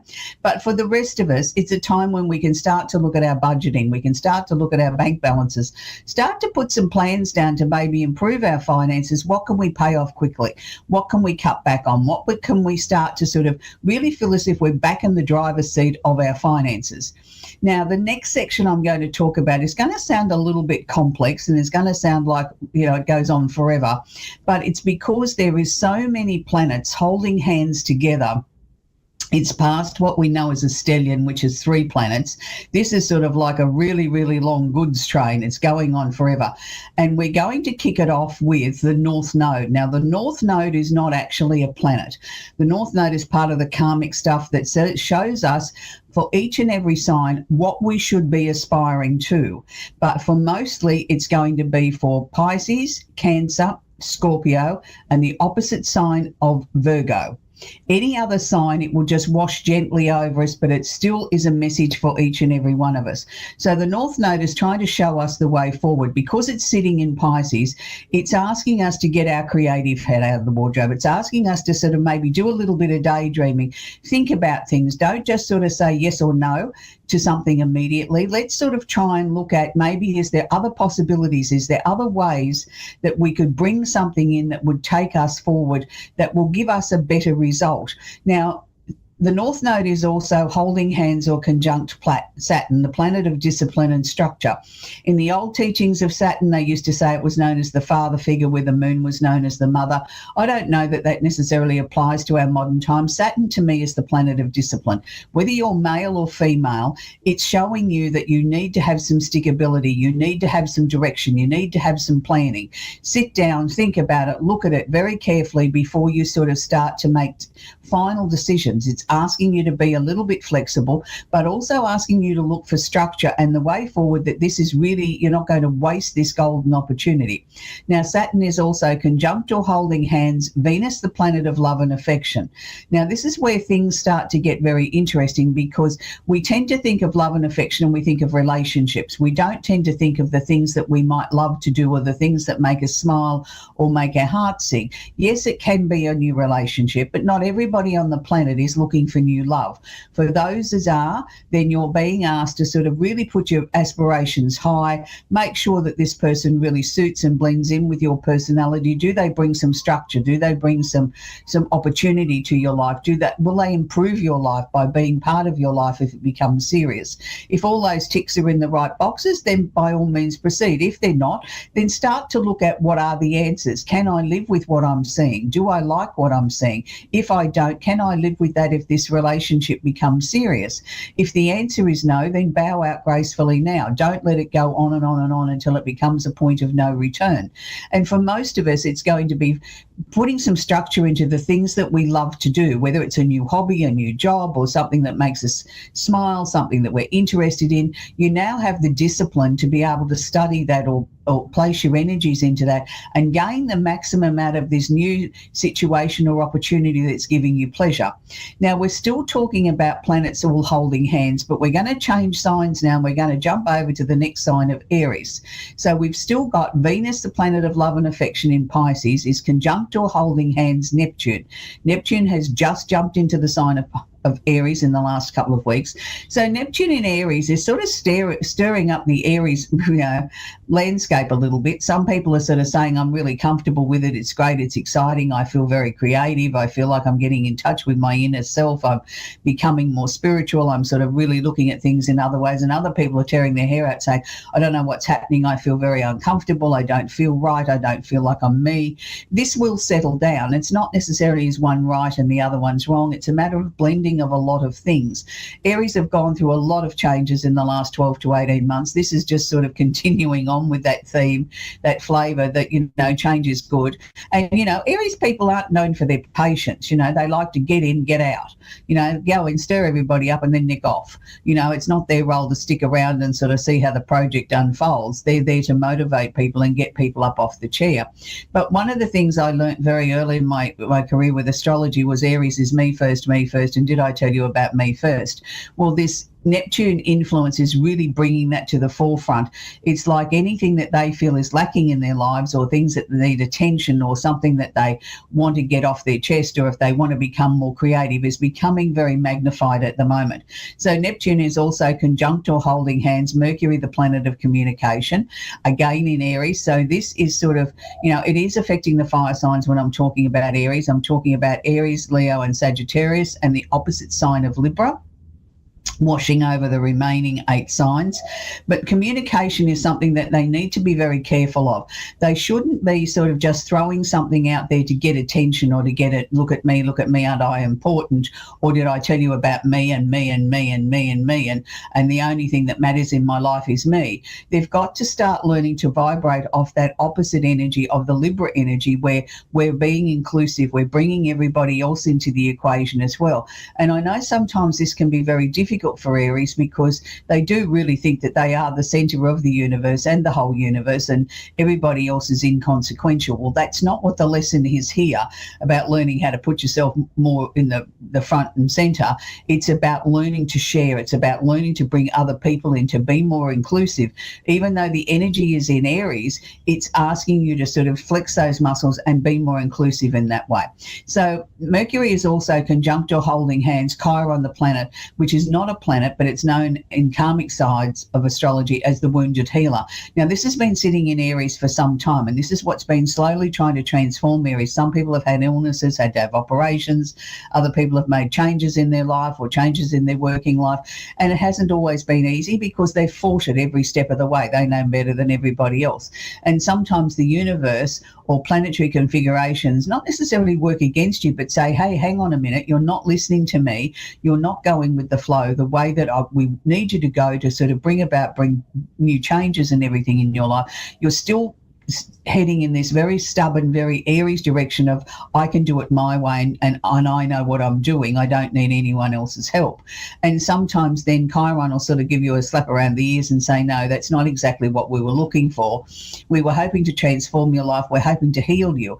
We all come in with karmic baggage, whether we believe in reincarnation or not. I do believe we've all been here before, and we're likely to be coming back again, and we have lessons to learn. And this is why some people breathe through life that looks like their life's very easy. The next time round, it might be incredibly difficult, because, they earned their stripes for things to be easy, or maybe they're a very new soul and they haven't had a lot of lessons they've got to learn yet. The older the soul, the deeper and the harder the lessons. So, if you feel that you've been one of those really chosen people that's had an incredibly stressful, difficult, hard life, or, had lots of challenges where the person next door's had a lazy life, then look at it in a different set of eyes and say, wow, I must be an old soul and I came here to do these lessons, and embrace them and work with them. It's character building. It's good for you. It's good for your soul. And, the more lessons you can complete in this lifetime, the less you got to do next time round. Just saying. Okay, we've got Mars, the planet of action, which is what makes us all get out of bed of a morning. Disregarding your sign in that way, we all need to get out of bed every day and function. But Mars is currently sitting in Leo, so again affecting the fire signs, Leo, Sagittarius and Aries, and the opposite sign of Aquarius. Now, that's really interesting when I say the opposite sign of Aquarius, because I'm going to start talking to you about what is actually sort of happening there with Aquarius. We've got Pluto, the planet of transformation, is sitting in Aquarius at the moment, and Mars is actually sitting at opposite sides to Pluto. So if you can imagine like a seesaw, at opposite ends of the seesaw, we've got Mars on one side, we've got Pluto on the other side. So Mars is sort of saying, I want to be the boss. I want the limelight. I want to get on centre stage. Everybody's got to take notice of me. Have I told you about how important I am? And at the opposite end of the seesaw, Pluto's sort of saying to us, now hang on a minute. I appreciate that you want to be, so important that everybody takes notice of you, but I'm here to transform things. I'm here to look at things on a much bigger picture, on a collective of sort of like encompassing the whole globe, not just you. And it's sort of like a tug of war. It's like a push-pull situation. So be very careful of that at the moment, particularly if you're a Leo or you're an Aquarian. Now, an Aquarian, the other energies that bounce off the Aquarian energy, the other air signs are Gemini and Libra. So they need to be careful. And of course, the opposite sign would be Leo. So it's this push-pull situation. Yes, it does wash over the remaining 8 signs, but it's not as intense. So if you're a fire sign or an air sign, please be aware of this push-pull sort of energy at the moment. It could almost be an argument with yourself, and I mean, we all have these days, the alarm clock goes off and you think, oh, do I really want to get out of bed? I'm really so tired. I'd like to stay here. Some of us will roll over and turn the repeat off, and others of us will bound out of bed and say, look, where's the coffee? It's time to get going. So it's like that sort of situation, but it's much more intense, and it's about major issues that are happening in their lives. So I just want to wrap up the astrology this week with Jupiter in Gemini. And it's the planet of expansion, opportunity, and wonderful things that can happen in our lives. Now, Jupiter sitting here is trying to expand things out, expand their horizons, particularly for the air signs, which is Gemini, Libra, and Aquarius, and the opposite sign of Sagittarius. So there could be, for those particular 4 signs, some really interesting, wonderful opportunities that could land in their lap, things that seem to come out of nowhere.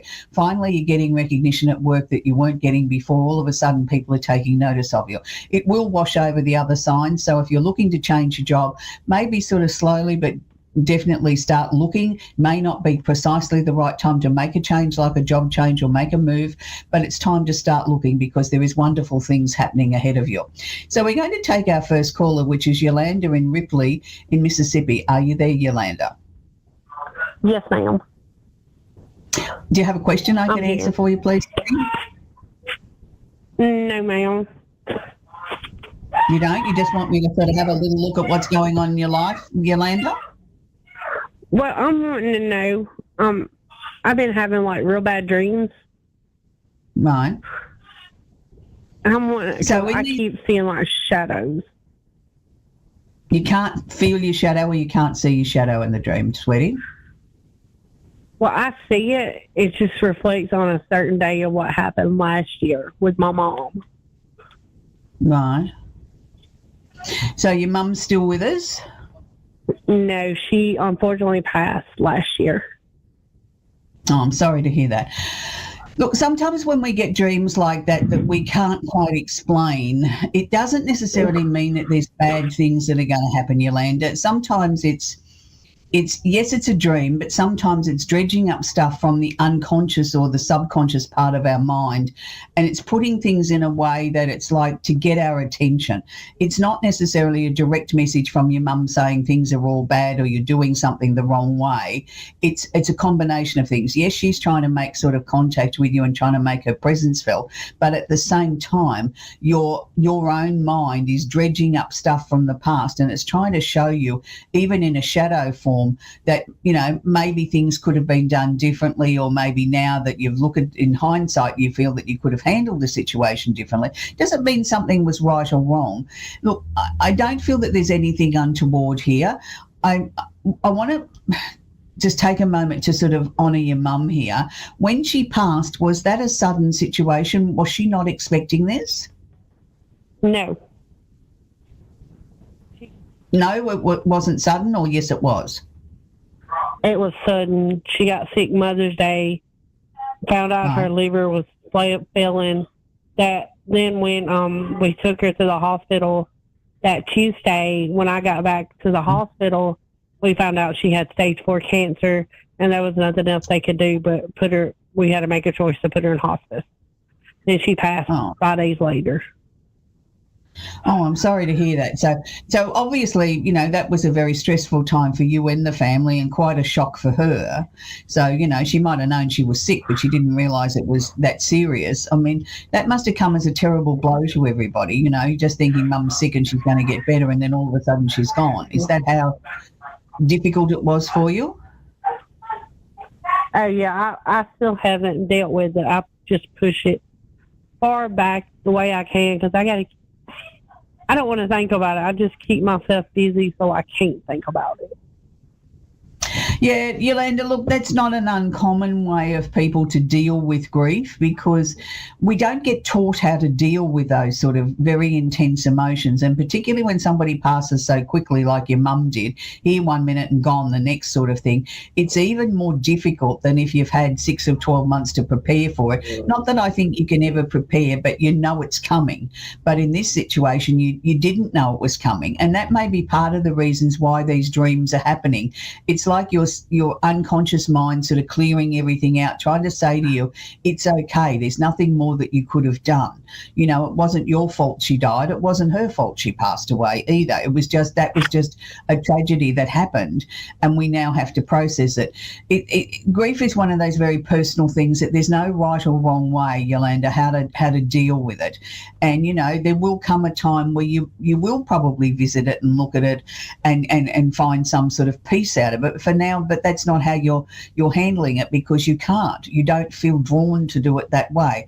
So look, if you wake up in the middle of the night and these dreams are really bothering you, can I suggest get up, go for a little walk, have a glass of water, turn some music on or something, and then go back to sleep. Don't sort of lay there in that uncomfortable energy that you feel that, you know, it's woken you up. Get up and change the energy, and that will sort of help break that cycle of those sort of things. But I think it's a combination of things of you sort of trying to avoid dealing with the grief, and that's okay. I'm not criticising you for that. But at the same time, your mum's trying to get a message through to you to tell you that she's okay. You know, like, she's okay. There's nothing you could have done. She didn't realise she was this sick. She just didn't feel right. She didn't realise it was serious. And I think that's the message that she's trying to get through to you, Yolanda. I hope that sort of helped you and gives you a little bit of comfort there, sweetie. Yeah, it does. So, you know, it's hard when you got a lot of stuff going on, and that was the one you could turn to help get through it. Oh, absolutely. I don't have neither one of my parents. Yeah, and that makes it really hard, Yolanda. But can I suggest, if there's really something that you need an answer on that you would have gone to mum ordinarily with, and, you know, you would have sat down over a coffee and worked it out, talk to her out aloud before you go to sleep and say, Mum, put the answer in my head first thing in the morning. So then when you wake up in the morning, whatever the first thought is that comes to you, you know then that that's the direct answer from Mum. Might not be what you want to hear, but you'll know that that's her input. That, you know, for all the busyness that goes on in our lives, that's the best way to make direct contact with spirit. And, you know, it'll just be a thought that'll come into your mind. And it mightn't even make any sense to you at the time, but write it down and know that's directly come from her. She's always with you, sweetie, and she, you know, she's really disappointed that she went so early. She had no intentions of. So anyway, sweetie, that's where I've got to leave it, because I've got to take the next call, but I know you're going to be fine, and Mum's always with you. We're going to talk with Jade now in St. Petersburg, Florida, USA. Are you there, Jade?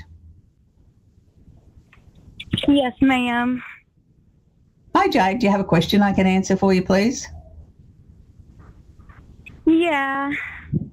I was curious on a new move.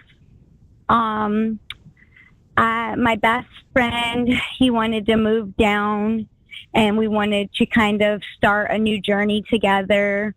Right. We are both into health and wellness, and I just want to know what you feel about that transition. I feel it's going to really change my life. I really do. And his name is Josh. My name's Jade. Okay, Jade. Now, I just want to ask one little question before I go into Josh's soul. Is this just purely a professional situation, or are we going to overlap it with some romance? It's definitely romantic. We've known each other since we were 10. We're both born in 1990. Okay, just want to be clear, because I want to sort of make sure that I get as much information for you as possible. Really, really interesting, because Josh is sort of sharing with me on a soul level, as much as he wants to do this, he's terrified. Is he not as confident as you are in day-to-day things? You know, like he needs a little bit of a boost there. Yeah, I definitely can see that. He's definitely more timid than me. Yeah, and look, I'm not saying he doesn't love you, and I'm not saying he doesn't think this is a terrific idea. It's sort of like, yeah, it's all great in his mind, but when it comes to sort of putting it into action, it's like he freezes.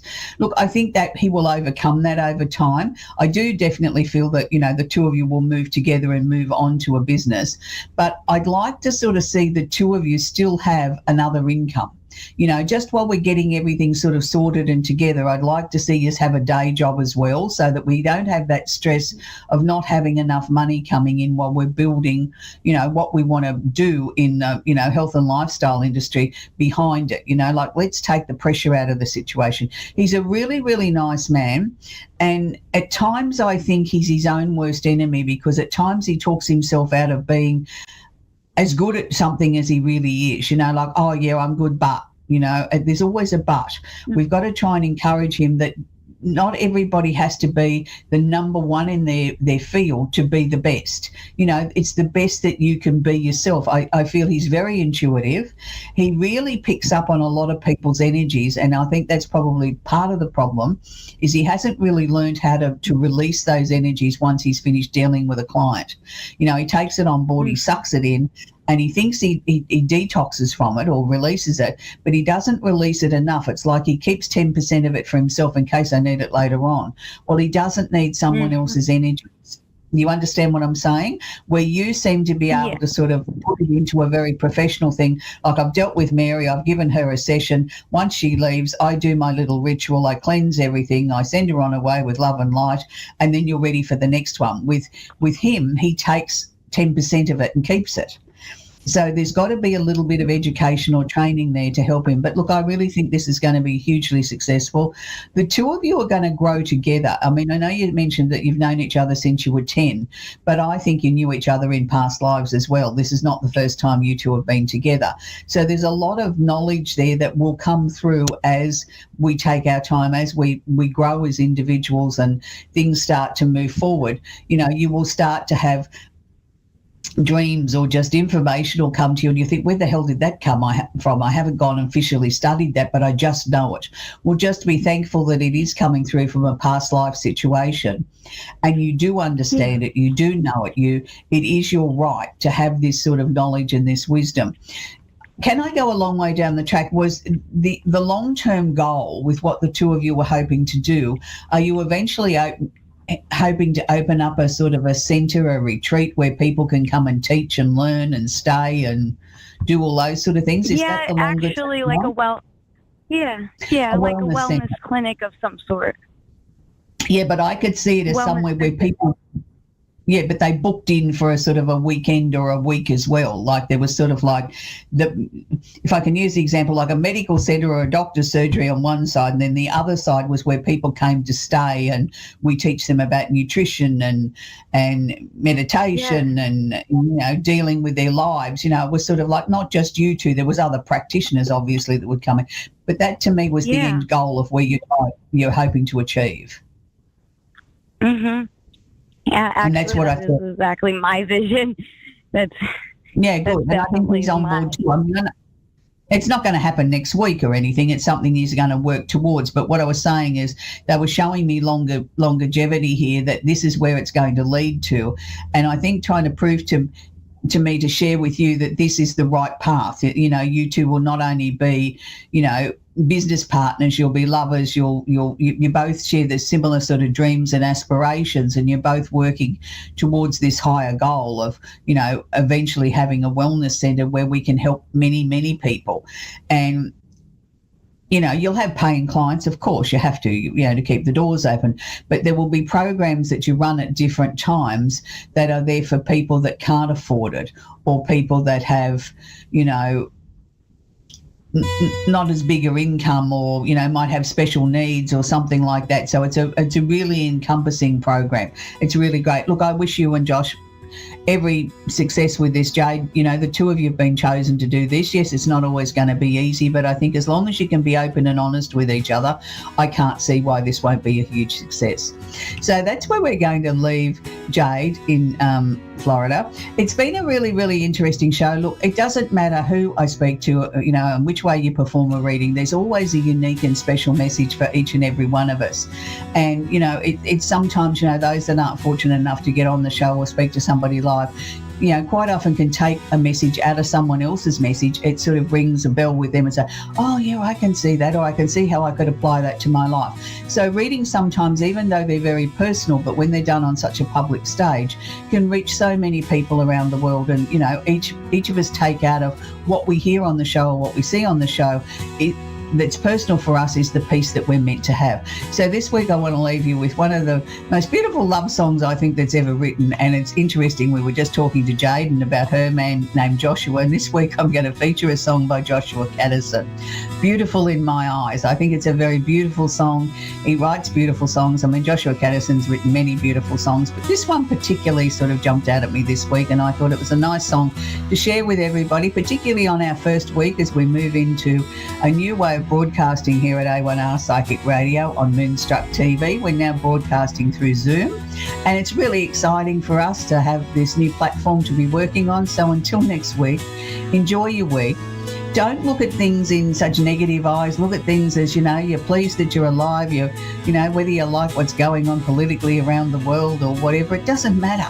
We're all here. We're all having fun. And until next week, enjoy Joshua Caddison, and you are all beautiful in my eyes.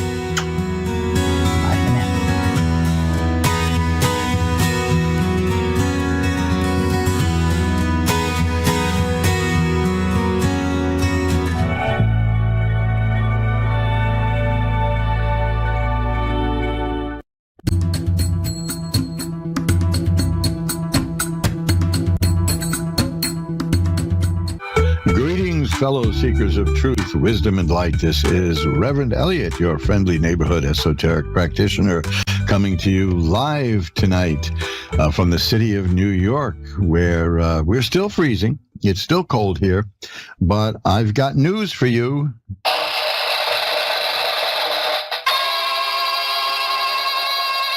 This is show number 399.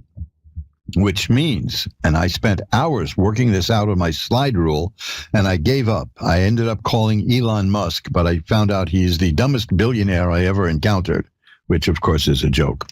That next week is show number 400. So I'm hoping to do something extra special for the show next week. But for now, it's going to be the same wonderful show featuring the great callers, fabulous people from around the world listening in and calling and talking to us all about things that are going on in their life. Now, I've got a couple of new things I want to talk about. I just released these, and you can find them at mojoacademy.org. That's the publishing arm of the stuff that I do, mojoacademy.org. There is one of the things I have, it's probably the most interesting offer I've ever made. And it's really only for people who are seriously into the esoteric arts. Now, I know that a lot of people listening aren't, as funny as it may seem, because this is not a show about magic in a sense. You know, this is what I do, and I offer hints about it. But you know, there are people. You don't have to be into the magical arts to want your cards read, you know, or like having your cards read. I myself had my cards read before I was involved in the esoteric arts. But if you really are into it, there is a set of books that you should have, and the set of books can run a couple of $1,000s now, but the good news is they recently fell into the public domain, which means all kinds of people are reprinting them. So you can only get them, you can get them for only like a few $100s. Yay. But money's tight. So what I have is a CD-ROM, which has all 11 volumes of the Equinox. That's volumes 1 through 10 in the first set. Then the second set is the quiet equinox, the silent equinox, meaning nothing was printed. And then the third is called the blue equinox. So there's 11 books. I have an offer of all 11 books plus 2 tremendous bonuses for $14.99. Okay. Now, you can't beat that. And these are fully searchable discs with complete PDF files. And the bonuses, if you don't believe what I'm going to tell you, take a look at mojoacademy.org and look and click the link for the equinox. It is, first you get a copy of The Great Beast Speaks, which is the only known set of recordings by the magician Aleister Crowley, who wrote the equinox. Almost everything in there was written by him. It's a massive undertaking, and he did it. Now, a lot of people have these recordings for sale and offer the recordings, but they don't have something that I do. And that is, I transcribed what he's saying. And that's important because these are old acoustic records. And it's hard to hear them sometimes. It's hard to hear what's being said. So I have inside, as you open up the label in the CD, you will see the words. And I'm the only one who does that. And that's because I'm compulsive, I suppose. I don't know. But I like thoroughness. And the other is, speaking of tarot, is among the books on the CD-ROM will be the Crowley's Tarot book, the Book of Thoth, which is been called the strangest book ever written. And that's because it is almost thoroughly incomprehensible the first time you read it. After you read it a couple of times and you get into it, this magical work is an investment in time and effort and mental activity. It starts to make sense. This is the beauty of it all. It's not that easy, and anybody who tells you that they can give you a simplified version of the magic contained in the equinox is wrong. I mean, Lon Milo Duquette has written whole books explaining parts of the equinox. He knows. He takes it very seriously, and he explains quite a bit of it. But you can get to that too. But before you get to that, you might want to get the books. And rather than fork out a few $1,000s, I'm looking at my set right here now in the studio. Rather than do that, you don't want to spend a few $100s for some reprints by a little publishing company because it's in the public domain now. You want to get good solid copies that you can keep on a CD, and they don't take up space, and you can just offload it into your computer. You'll always have it, and you can search these things. It's incredible. It's a fountain of knowledge, and it's funny. There's so much humor in there that I fall apart laughing at certain things. Arthur Waite, who wrote the most popular book about tarot ever written, and it's completely useless, called The Pictorial Key to the Tarot. For some reason, that still sells. People still buy that and get disappointed grossly and get turned off. But it's a book that it conceals more than it reveals. He gets savaged repeatedly on the pages of the equinox in the most uproariously funny way. So that in itself is wonderful. And there's also contemporary book reviews, but the core of the equinox is magic, a ritual magic that can help enlighten you and get you things you want in the world and help you do good in the world. This is not about revenge. This is not about casting spells to hurt people. This is the real deal. This is ceremonial magic in the Western esoteric tradition, as exemplified by the original Order of the Golden Dawn. Now, if you don't know what I'm talking about, when you do, then just remember what I'm telling you and get this. But if you know what I'm talking about and you're curious about it and you want to dig into it, this is it. Just get to, you either go to mojoacademy.org and look at the equinox page, or there's a direct link, which is tiny.cc/the equinox. That's capital T, capital E, but one word, the equinox. And that will get you to where these this collection on CD-ROM is. That's tiny.cc/the equinox. Now, in the same vein, I have something that's an awful lot of fun. I've been wanting to do this for years, and I just decided to just stop procrastinating and do it.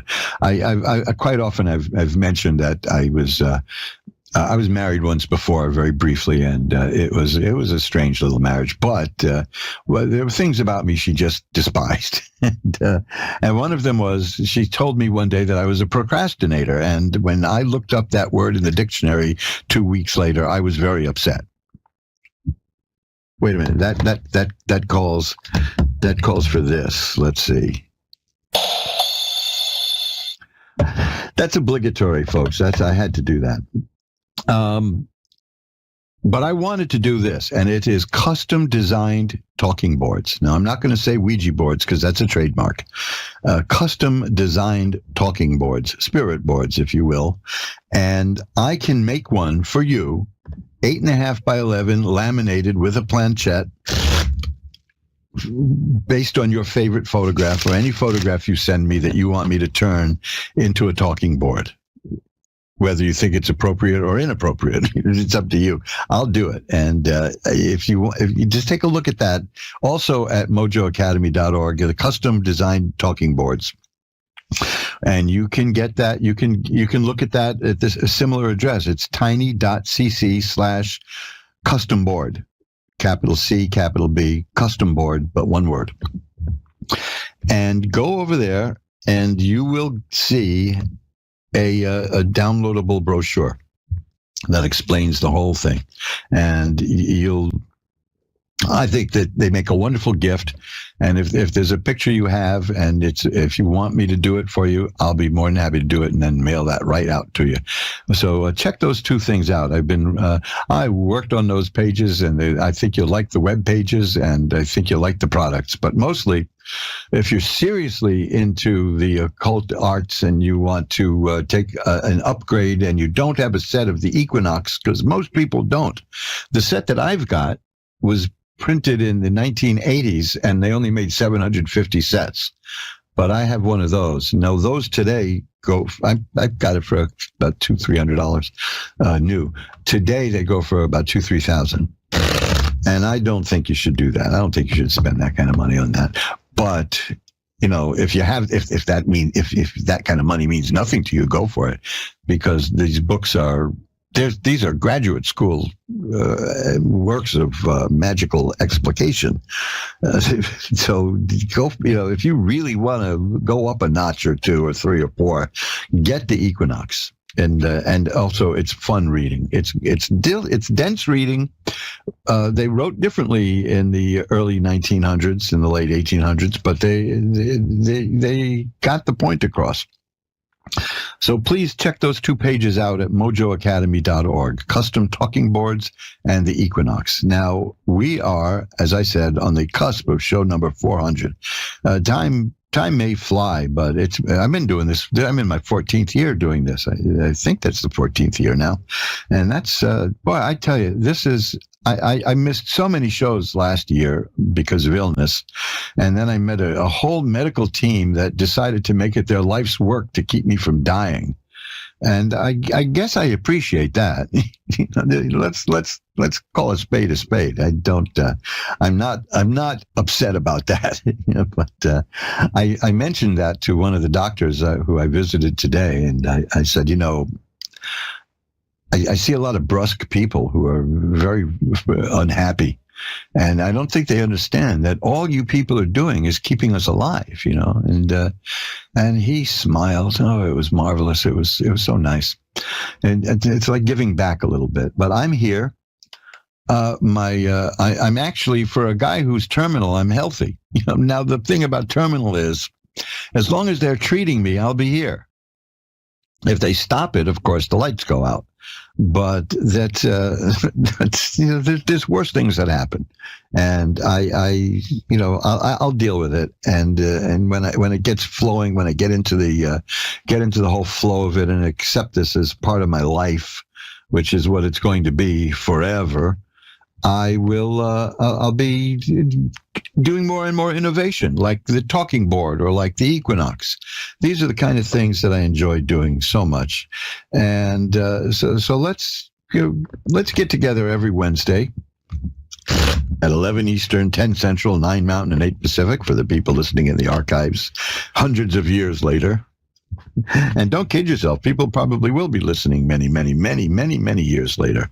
I will keep doing this. And I'm going to do this until they wheel me out of here, feet first, as they say, because I enjoy it. And I'm quite loquacious, as you've noticed. So it burns it off. I don't know how my wife puts up with it, but I know I only have to do it for an hour with you, and I can seem quaint, but I guess living with me is a little different. Anyway, and by the way, one of the bizarre aspects of my treatment is that I cannot wear a wristwatch. Don't even ask me to explain. So I've dug out my pocket watches, and I've got a new pocket watch coming, which you can find at Zazzle. If you look at Twitter, you'll see an ad for it. But I have a tarot reader's pocket watch. Now, there you go. That's style, baby. That's style. So check it out. Now, we're done with the commerce, and let's get down to the readings. I'm going to ring a bell 3 times to declare sacred space.